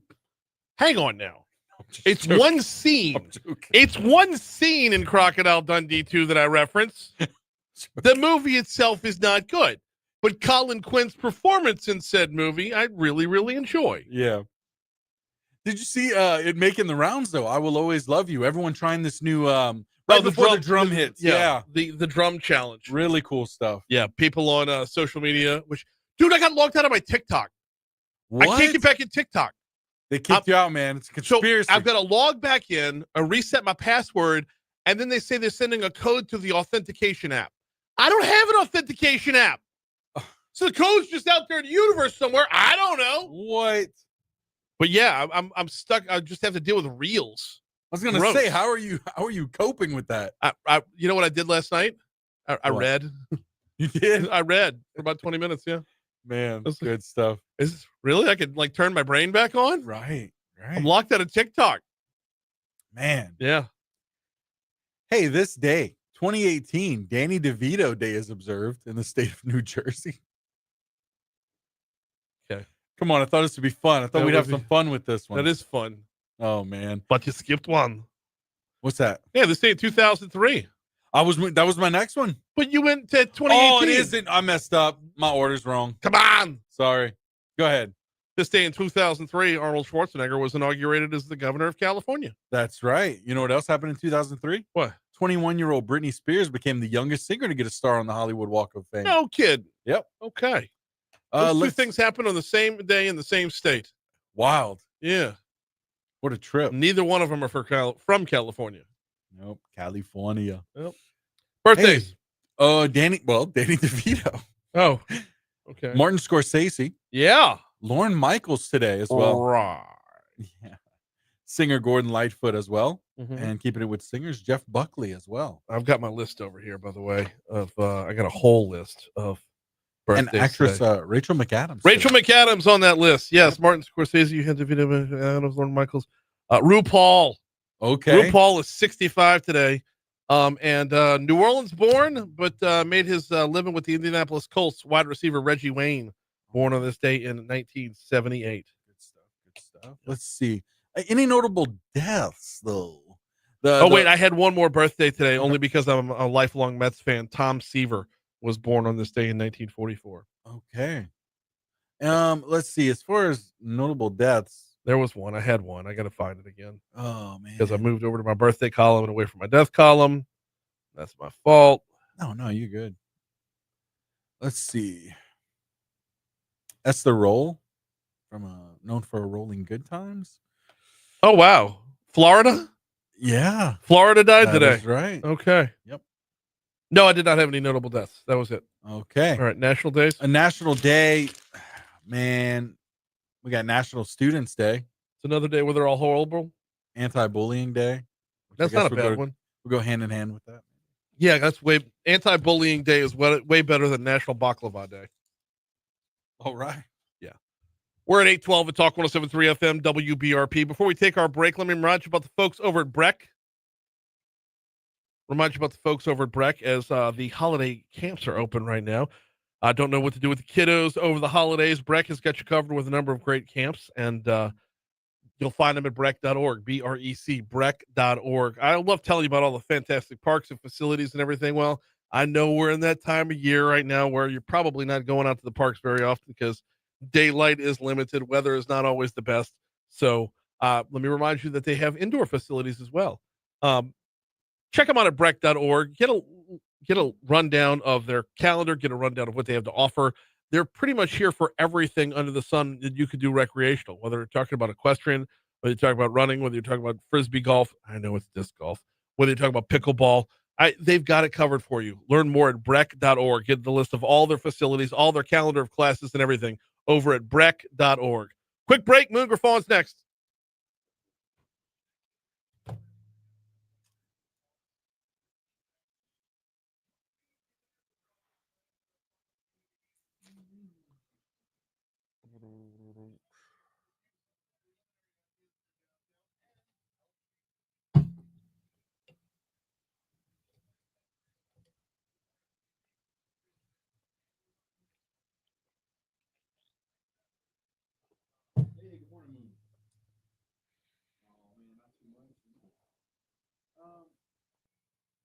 Yeah, I'll be here. All right. Yeah, that sounds good. Thank you, sir. What do you say? Okay. All right. Our Lady of the Lake asked if they could pre-record Medical Monday. Let me push that back to 11 because I would rather Moon than.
8:15, Talk 107.3 FM, WBRP. Mornings with Brian Haldane, rolling right along. Every Monday we get caught up with our good buddy Moon Griffon, who you hear 9 to 11 right here on Talk 107.3 FM. You also, by the way, can catch the Moon Griffon podcast on, well, all your podcast platforms, but specifically at talk1073.com. Moon, how are you, brother?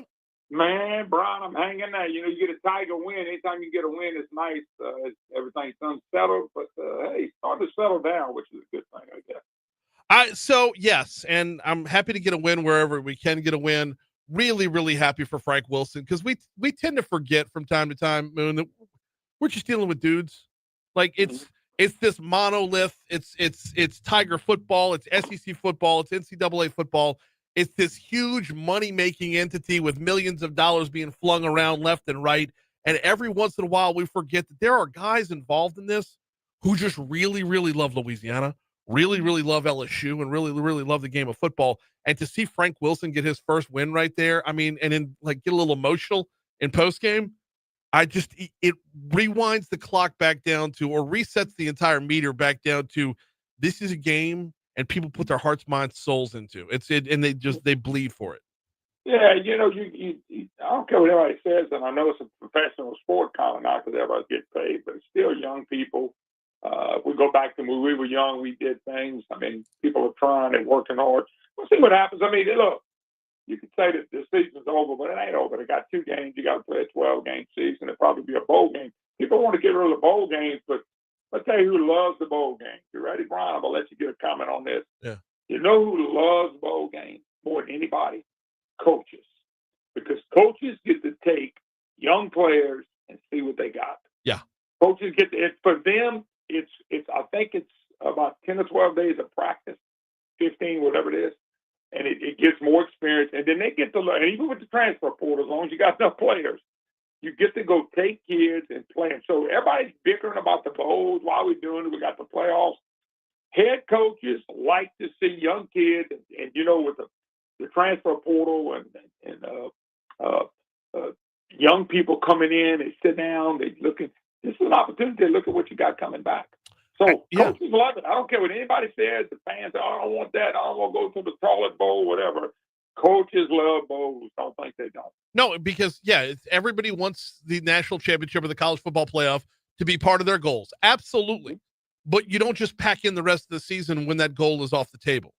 And even if you do pack in the rest of the season, you don't pack in next year. And this is the bowl season is the second spring, if you will. It's the second round of spring practice. I just think if you go to coaches privately, they'll tell you we love it. Mm-hmm. I really believe that. So fans can say, I don't want to go to the Independence Bowl or whatever bowl. You're kind of looking at it from a different perspective. The coaches look at it from a perspective of seeing people that sat there. Yeah. You don't know if you're going to lose them or not. Okay? And let me see what I got. And this is an opportunity to play.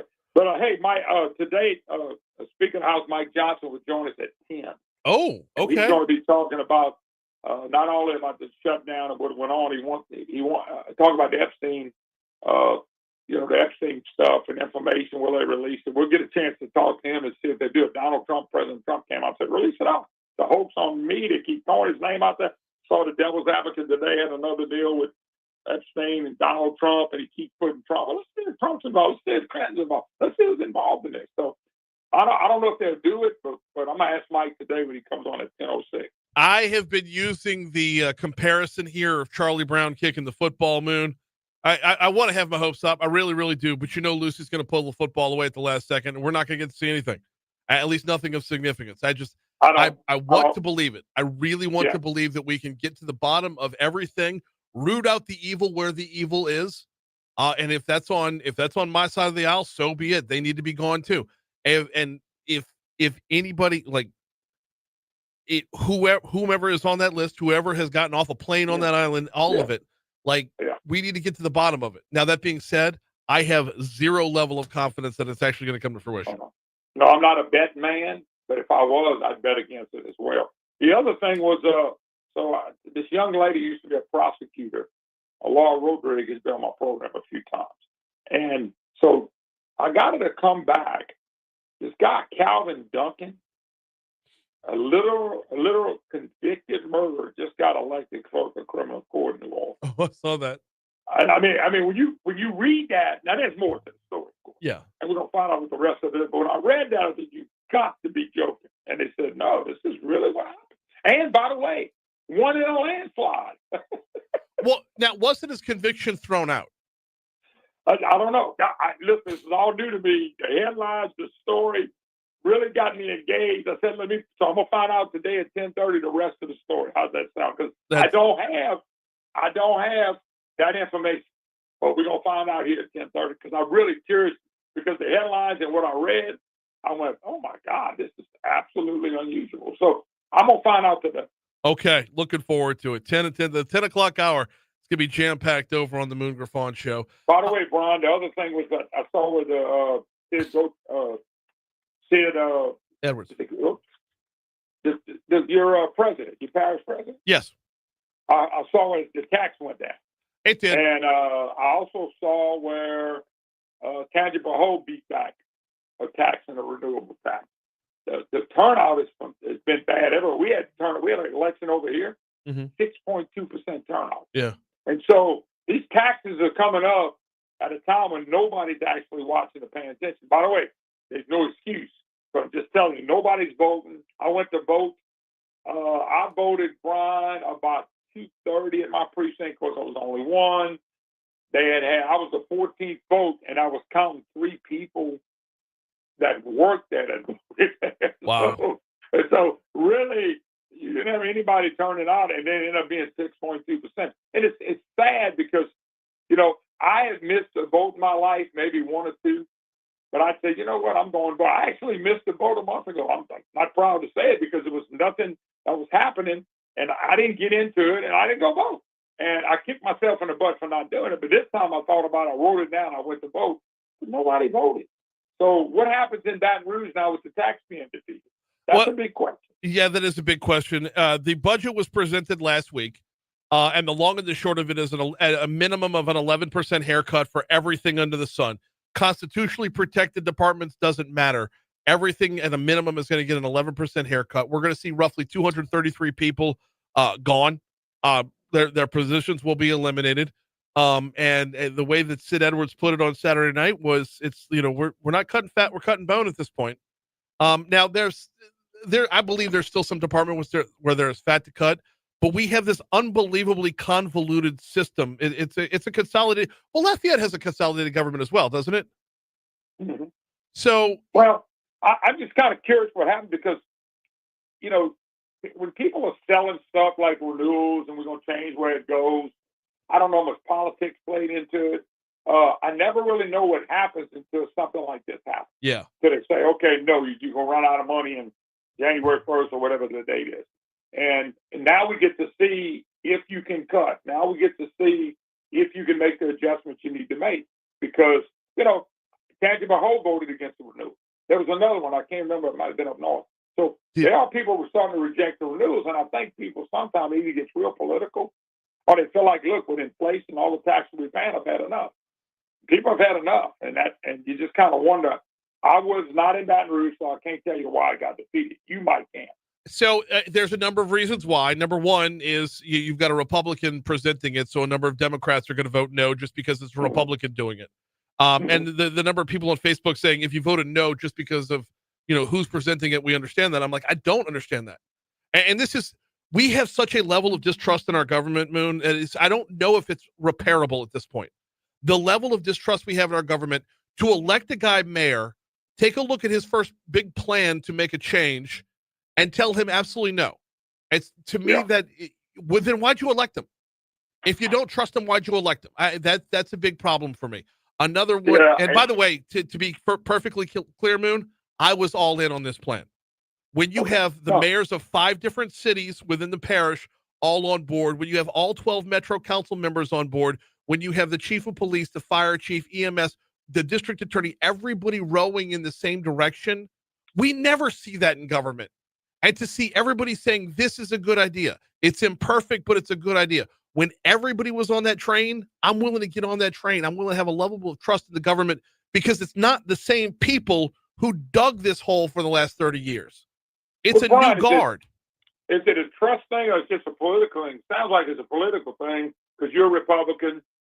because you're going to take us in another direction. We're not going there. That's what it sounds like to me, more than what's right or wrong. So, yeah, I don't. That's a part that I keep running into that I don't know that I can reconcile just yet, because there were a number of Republicans, and I'm air quoting that, who voted no as well, because it took money away from the library to give it to the city parish, and traditionally the library's been good stewards of the dollars, but the city parish is not. There are a number of people that voted no just because they want to see our government deconsolidated. And I understand in the long term, but we're not going to get to that point if we keep, burying ourselves in the short term. So then you only had a 19% turnout too. I mean, you didn't have a big turnout, and so what's happening in these small elections or big elections in this case, you don't have the people making the decision. You got very few people making the decision.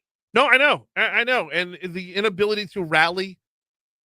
Because you're talking about a difference of 3,000 votes between the 53 to 47 differential. When you're looking at 19% turnout, you're looking at about 33 to 3,500 votes. I don't have the exact math off the top of my head. I did it on Saturday night, but you're looking at 3,300 to 3,500 votes would have made all the difference right there. The inability to motivate that number of people is disturbing. And but my question is, just think if you're a guy that, look, Ron, you know me, I'm not a tax guy at all. Right. I get that. But if you're a person that wants to support this, and you need to take the time to go vote, it says more about the people who aren't voting than the people who are voting. Oh, 100%. People are not voting because they don't care. And I hate to say that because they go to presidential election or governor's race and you have more of a turnout. But you kind of wonder, when we have these elections. Now, we usually have elections in the fall. So this wasn't like a odd time of year election. This is we vote in the fall, maybe not every year, but just about every year. But so if there are people not caring, the apathy, or people said, "To hell with it, I'm just walking away," all people, because if 19% of registered voters voted, that means 81% said, "I'm not interested." Right. And then you wonder why we end up with the things we end up sometimes. Well, but I don't know what the other option is as far as like when would you put it on the ballot that would be different, because this is the fall election. This is the one election day. Now, both LSU and Southern had home games in the middle of the day, and that would take people away from the polls to be sure, because we're going to prioritize football ahead of running the city parish. I get that, but then there's early voting was open the entire time for a full week as well.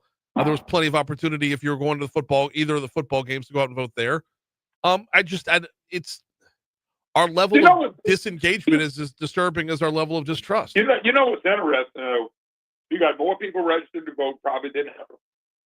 You got more ways to vote. Mm-hmm. You got more time to vote. And we're having less and less people go to the polls. Right. So I kind of wonder if registration becomes a joke. Just because you registered to vote because somebody said, "Hey, while you did your driver's license, you registered. Would you like to be registered to vote when you do driver's license," something like that. You don't have many people that care about voting. I don't care about the numbers being high. You only care about the people that go vote. Right. People that really care. And to me, finding out more ways to get people engaged becomes a joke. I want the people that really care, that understand the issues, to go vote.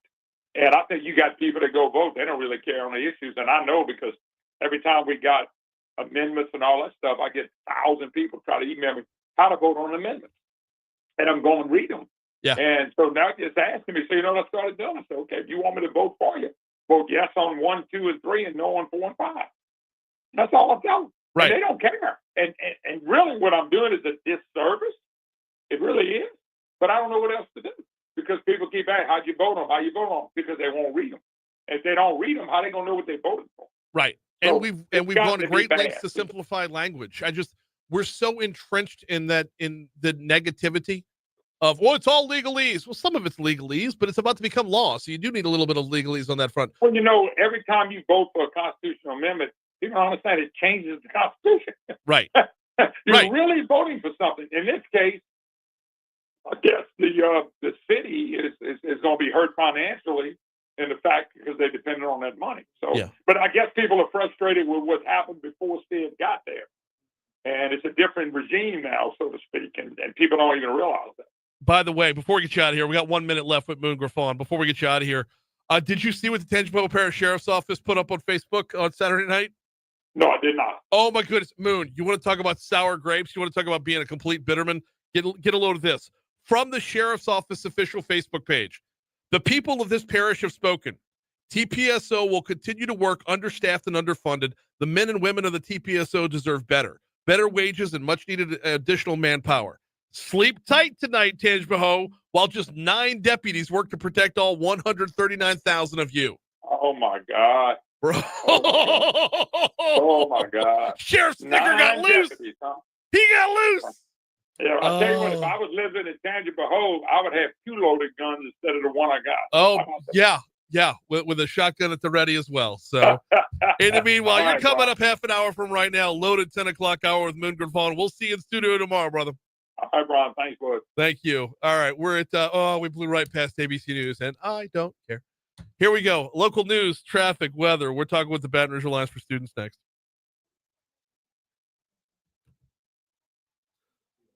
Bro got loose. Oh.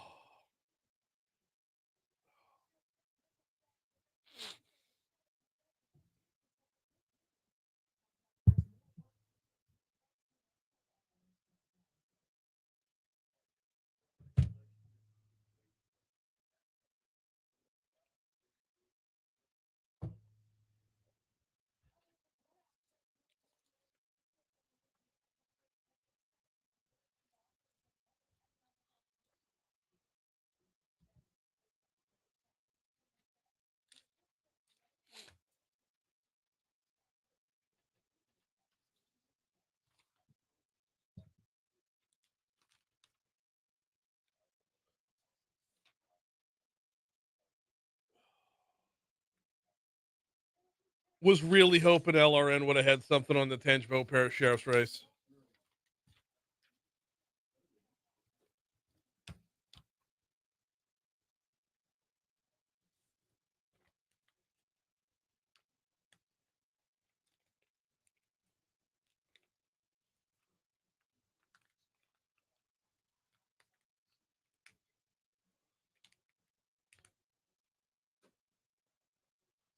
Sleep tight, bitches.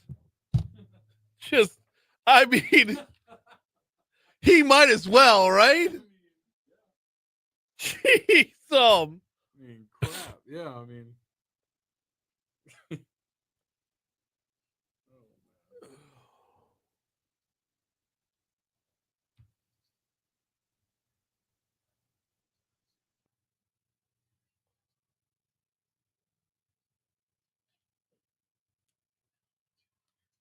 Man, in other news, did you see the woman get robbed at Off the Hook in Denham? No. Yeah. The guy apparently was following her, watched her make a transaction. She was working for Off the Hook. She went and get about $500 in cash for the store. Yeah. The guy apparently followed her from the bank, and there's like footage of it. It's insane. Damn. Yeah, in Denham, it's like right across from 5 Star, across the street from 5 Star, right there by Smalls. Oh wow, it's insane. Man, wow, broad daylight.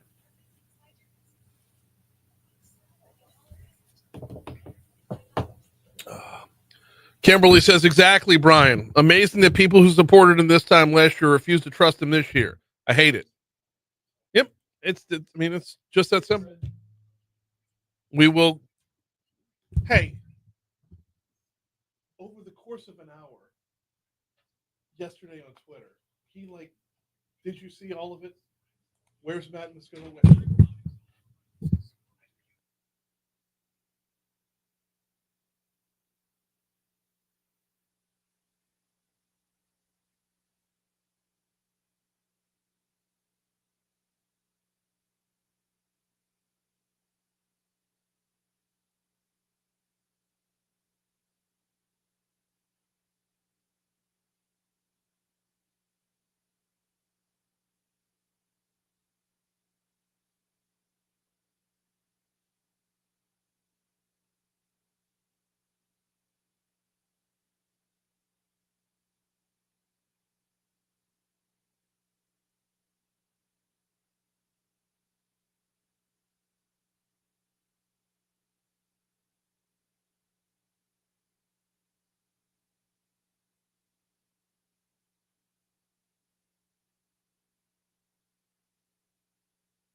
8:37. Talk 107.3 FM, WBRP. Mornings with Brian Haldane rolling right along. Going to catch up with the Baton Rouge Alliance for Students in just a quick second, but have to remind you first about the folks over at Landmark Bank. Check them out online at landmarkbankla.com. Landmarkbankla.com. What are you getting over there at Landmark Bank? You're getting a banker. Not just a big bank name. You're getting a banker, a local bank, a community bank, a partner in your future. Whether you're talking about your own personal finances, checking, savings, whatever, they're here for you. Whether you're talking about investing in your future, planning for your retirement, borrowing to buy a house, whatever the case might be, when you have a banker, you have someone boots on the ground right there with you. You see them at the grocery store, you see them at church, you see them at the gym, you see them in carpool line. They know and can share in your wants, needs, dreams, and desires. Learn more at landmarkbankla.com. All right. Time for us to talk a little education. Liz Smith with the Baton Rouge Alliance for Students is on the hotline with us right now. Time to talk about the education immersive experience. Liz, good morning. Welcome aboard. How are you? Good morning, Brian. I'm great. Good to hear your voice. Likewise, as always. Okay, give us the overview. Education immersive experience. What is it?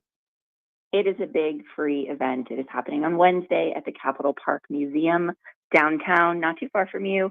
Starts at 3 o'clock. It'll be over by 6 o'clock. It is a huge opportunity to come in and learn about how our education system got to where it is and how it functions right now in the lives of everyday students in a fun and totally, as the title would tell you, immersive way.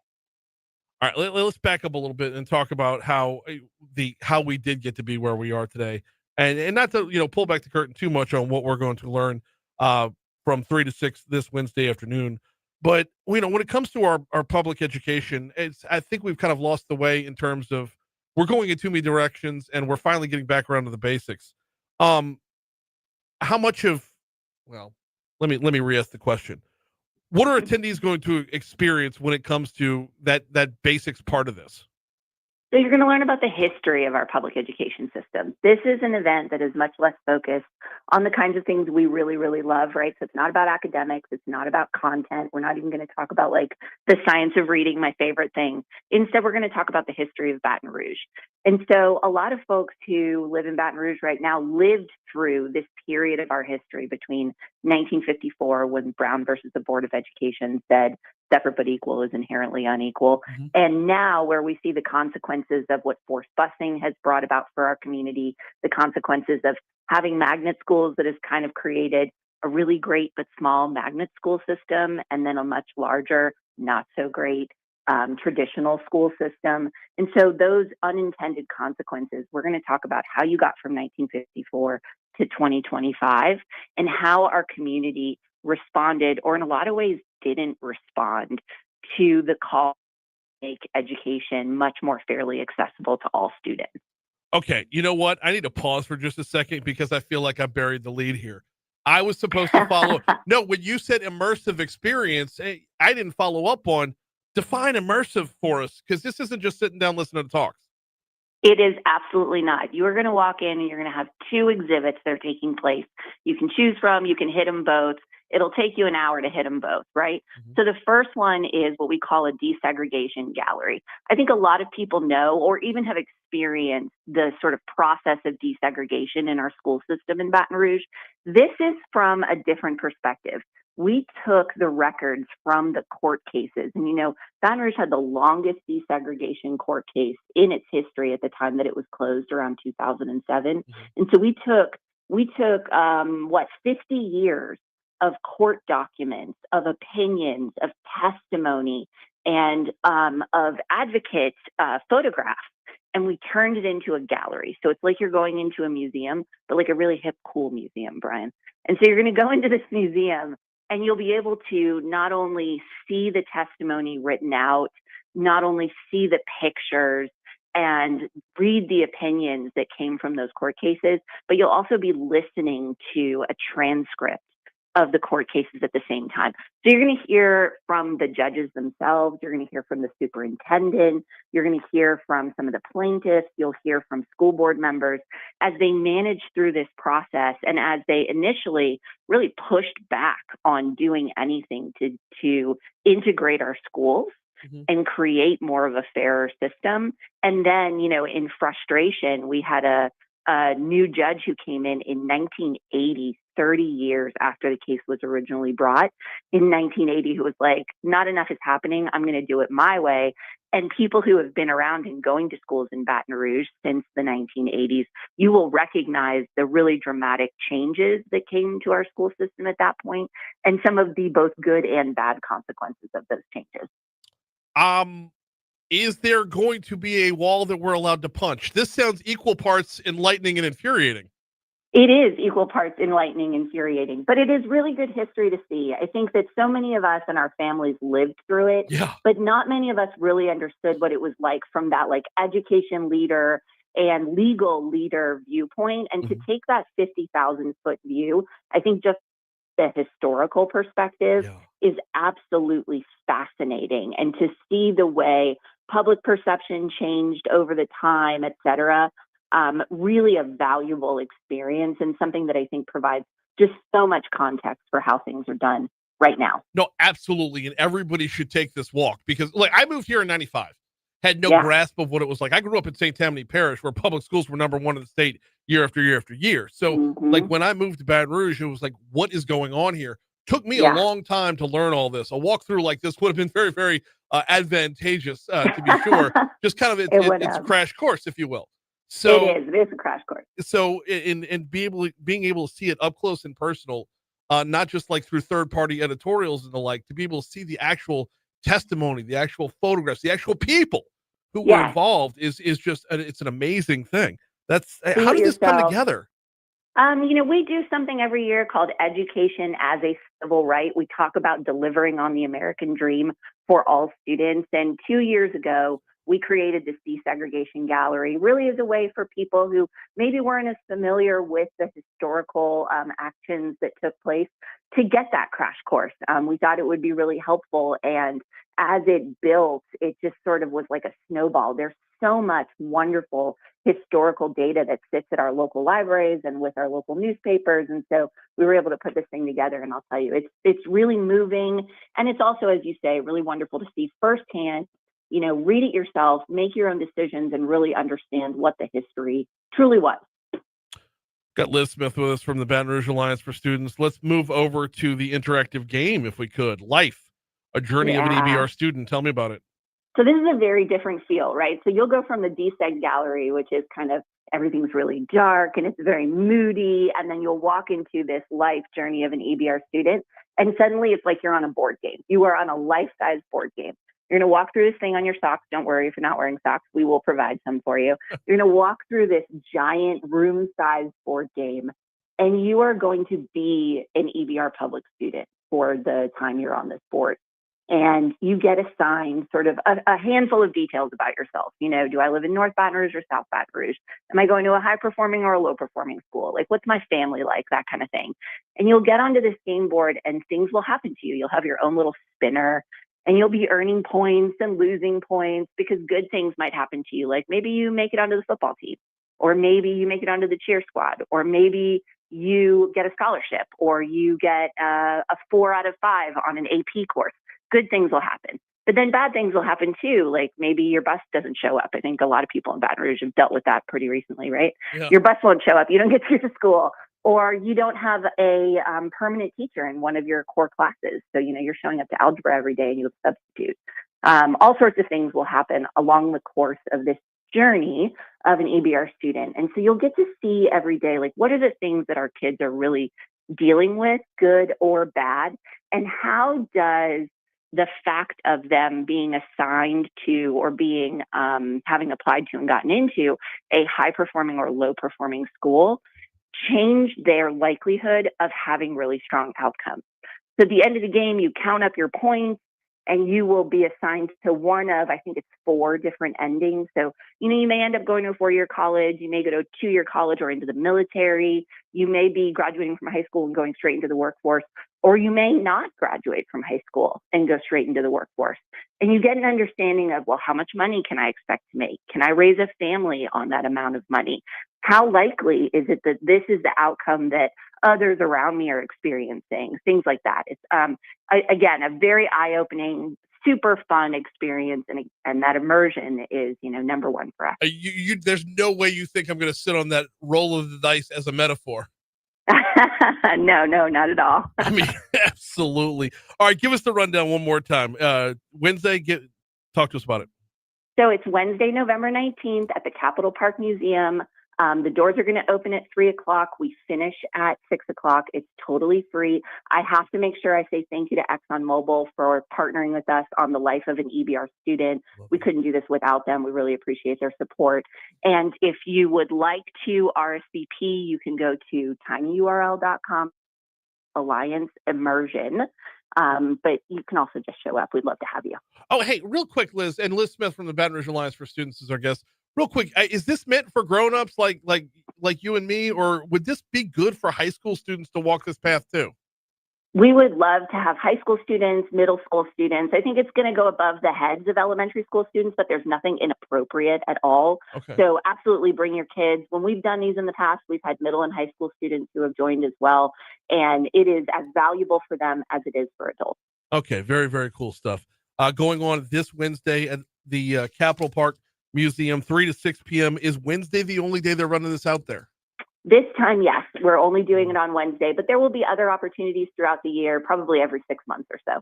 All right. She is Liz Smith with the Baton Rouge Alliance for Students.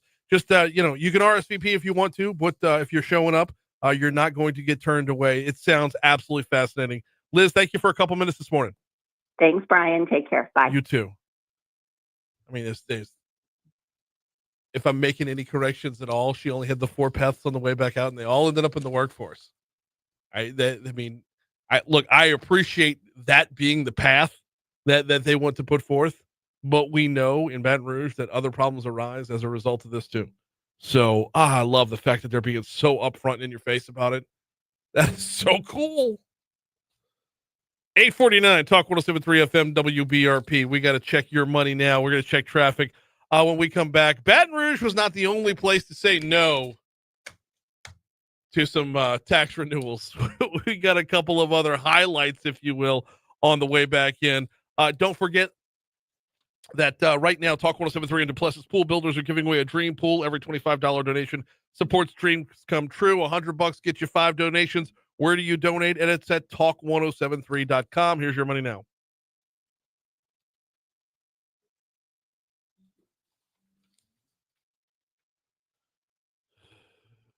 I mean, where's that fifth path when you end up in the Bleeders gang?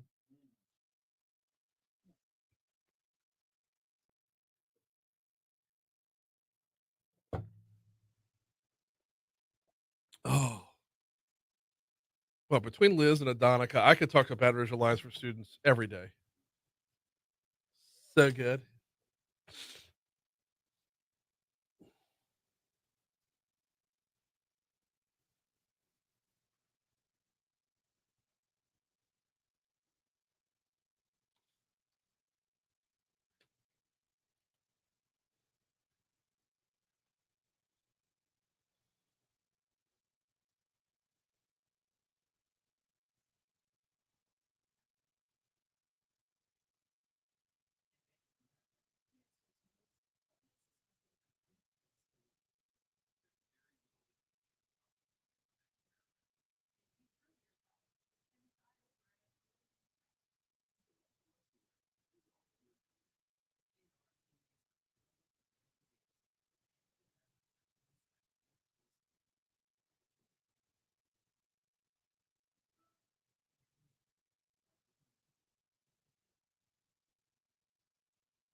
8:56 Talk 107.3 FM WBRP mornings with Brian Haldane rolling right along.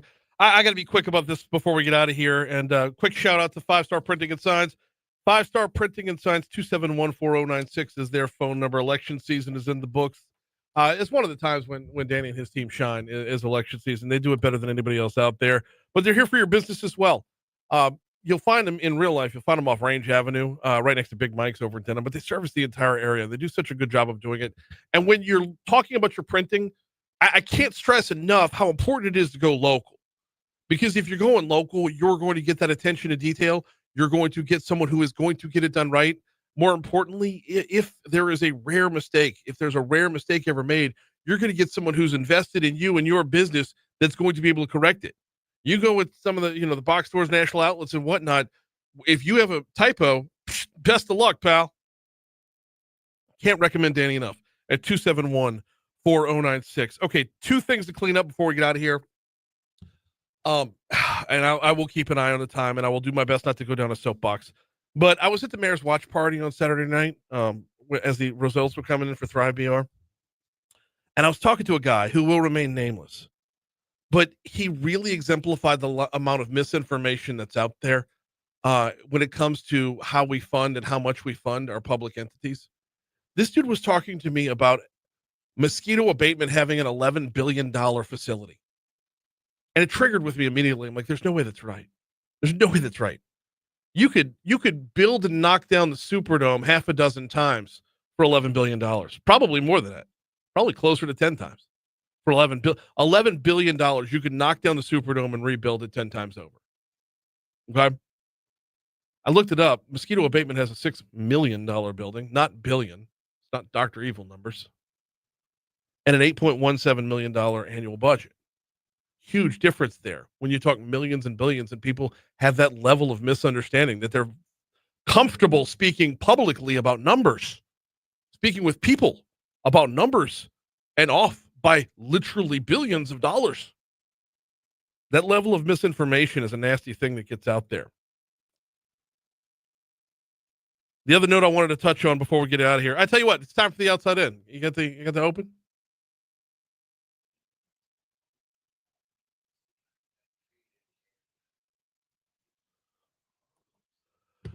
Kind of spoiled it a little bit when we had Moon Griffon on earlier. Shout out to Tangipahoa Parish Sheriff Gerald Sticker, who, after falling short at the polls by a 57% to 43% margin, by the way, 80,814 registered voters in Tangipahoa Parish, 10,391 showed up on election day, roughly 13% turnout.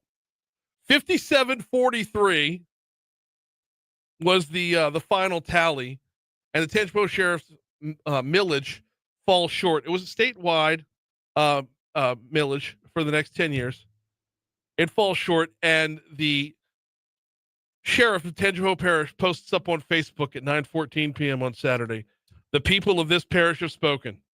TPSO will continue to work understaffed and underfunded. The men and women of the TPSO deserve better wages and much-needed additional manpower. Sleep tight tonight, Tangipahoa, while only 9 deputies work to protect all 139,000 of you. I mean, way to just drop the bitter card at the last second. Awesome stuff. We're back tomorrow. Moon's next. I had more material on that. All right. We got to get out of here, y'all. I got a full slate off air today. So looking to line up somebody from the mayor's office for tomorrow to talk about the tough beat and how we move forward as a city parish. Also looking for, we're going to talk about that race down in New Orleans that had the conviction thrown out with Jeff Crayer. Hopefully we got Congressman Carter on as well. And we'll get the rebate, the mulligan from Joel White talking healthcare. We'll see y'all then.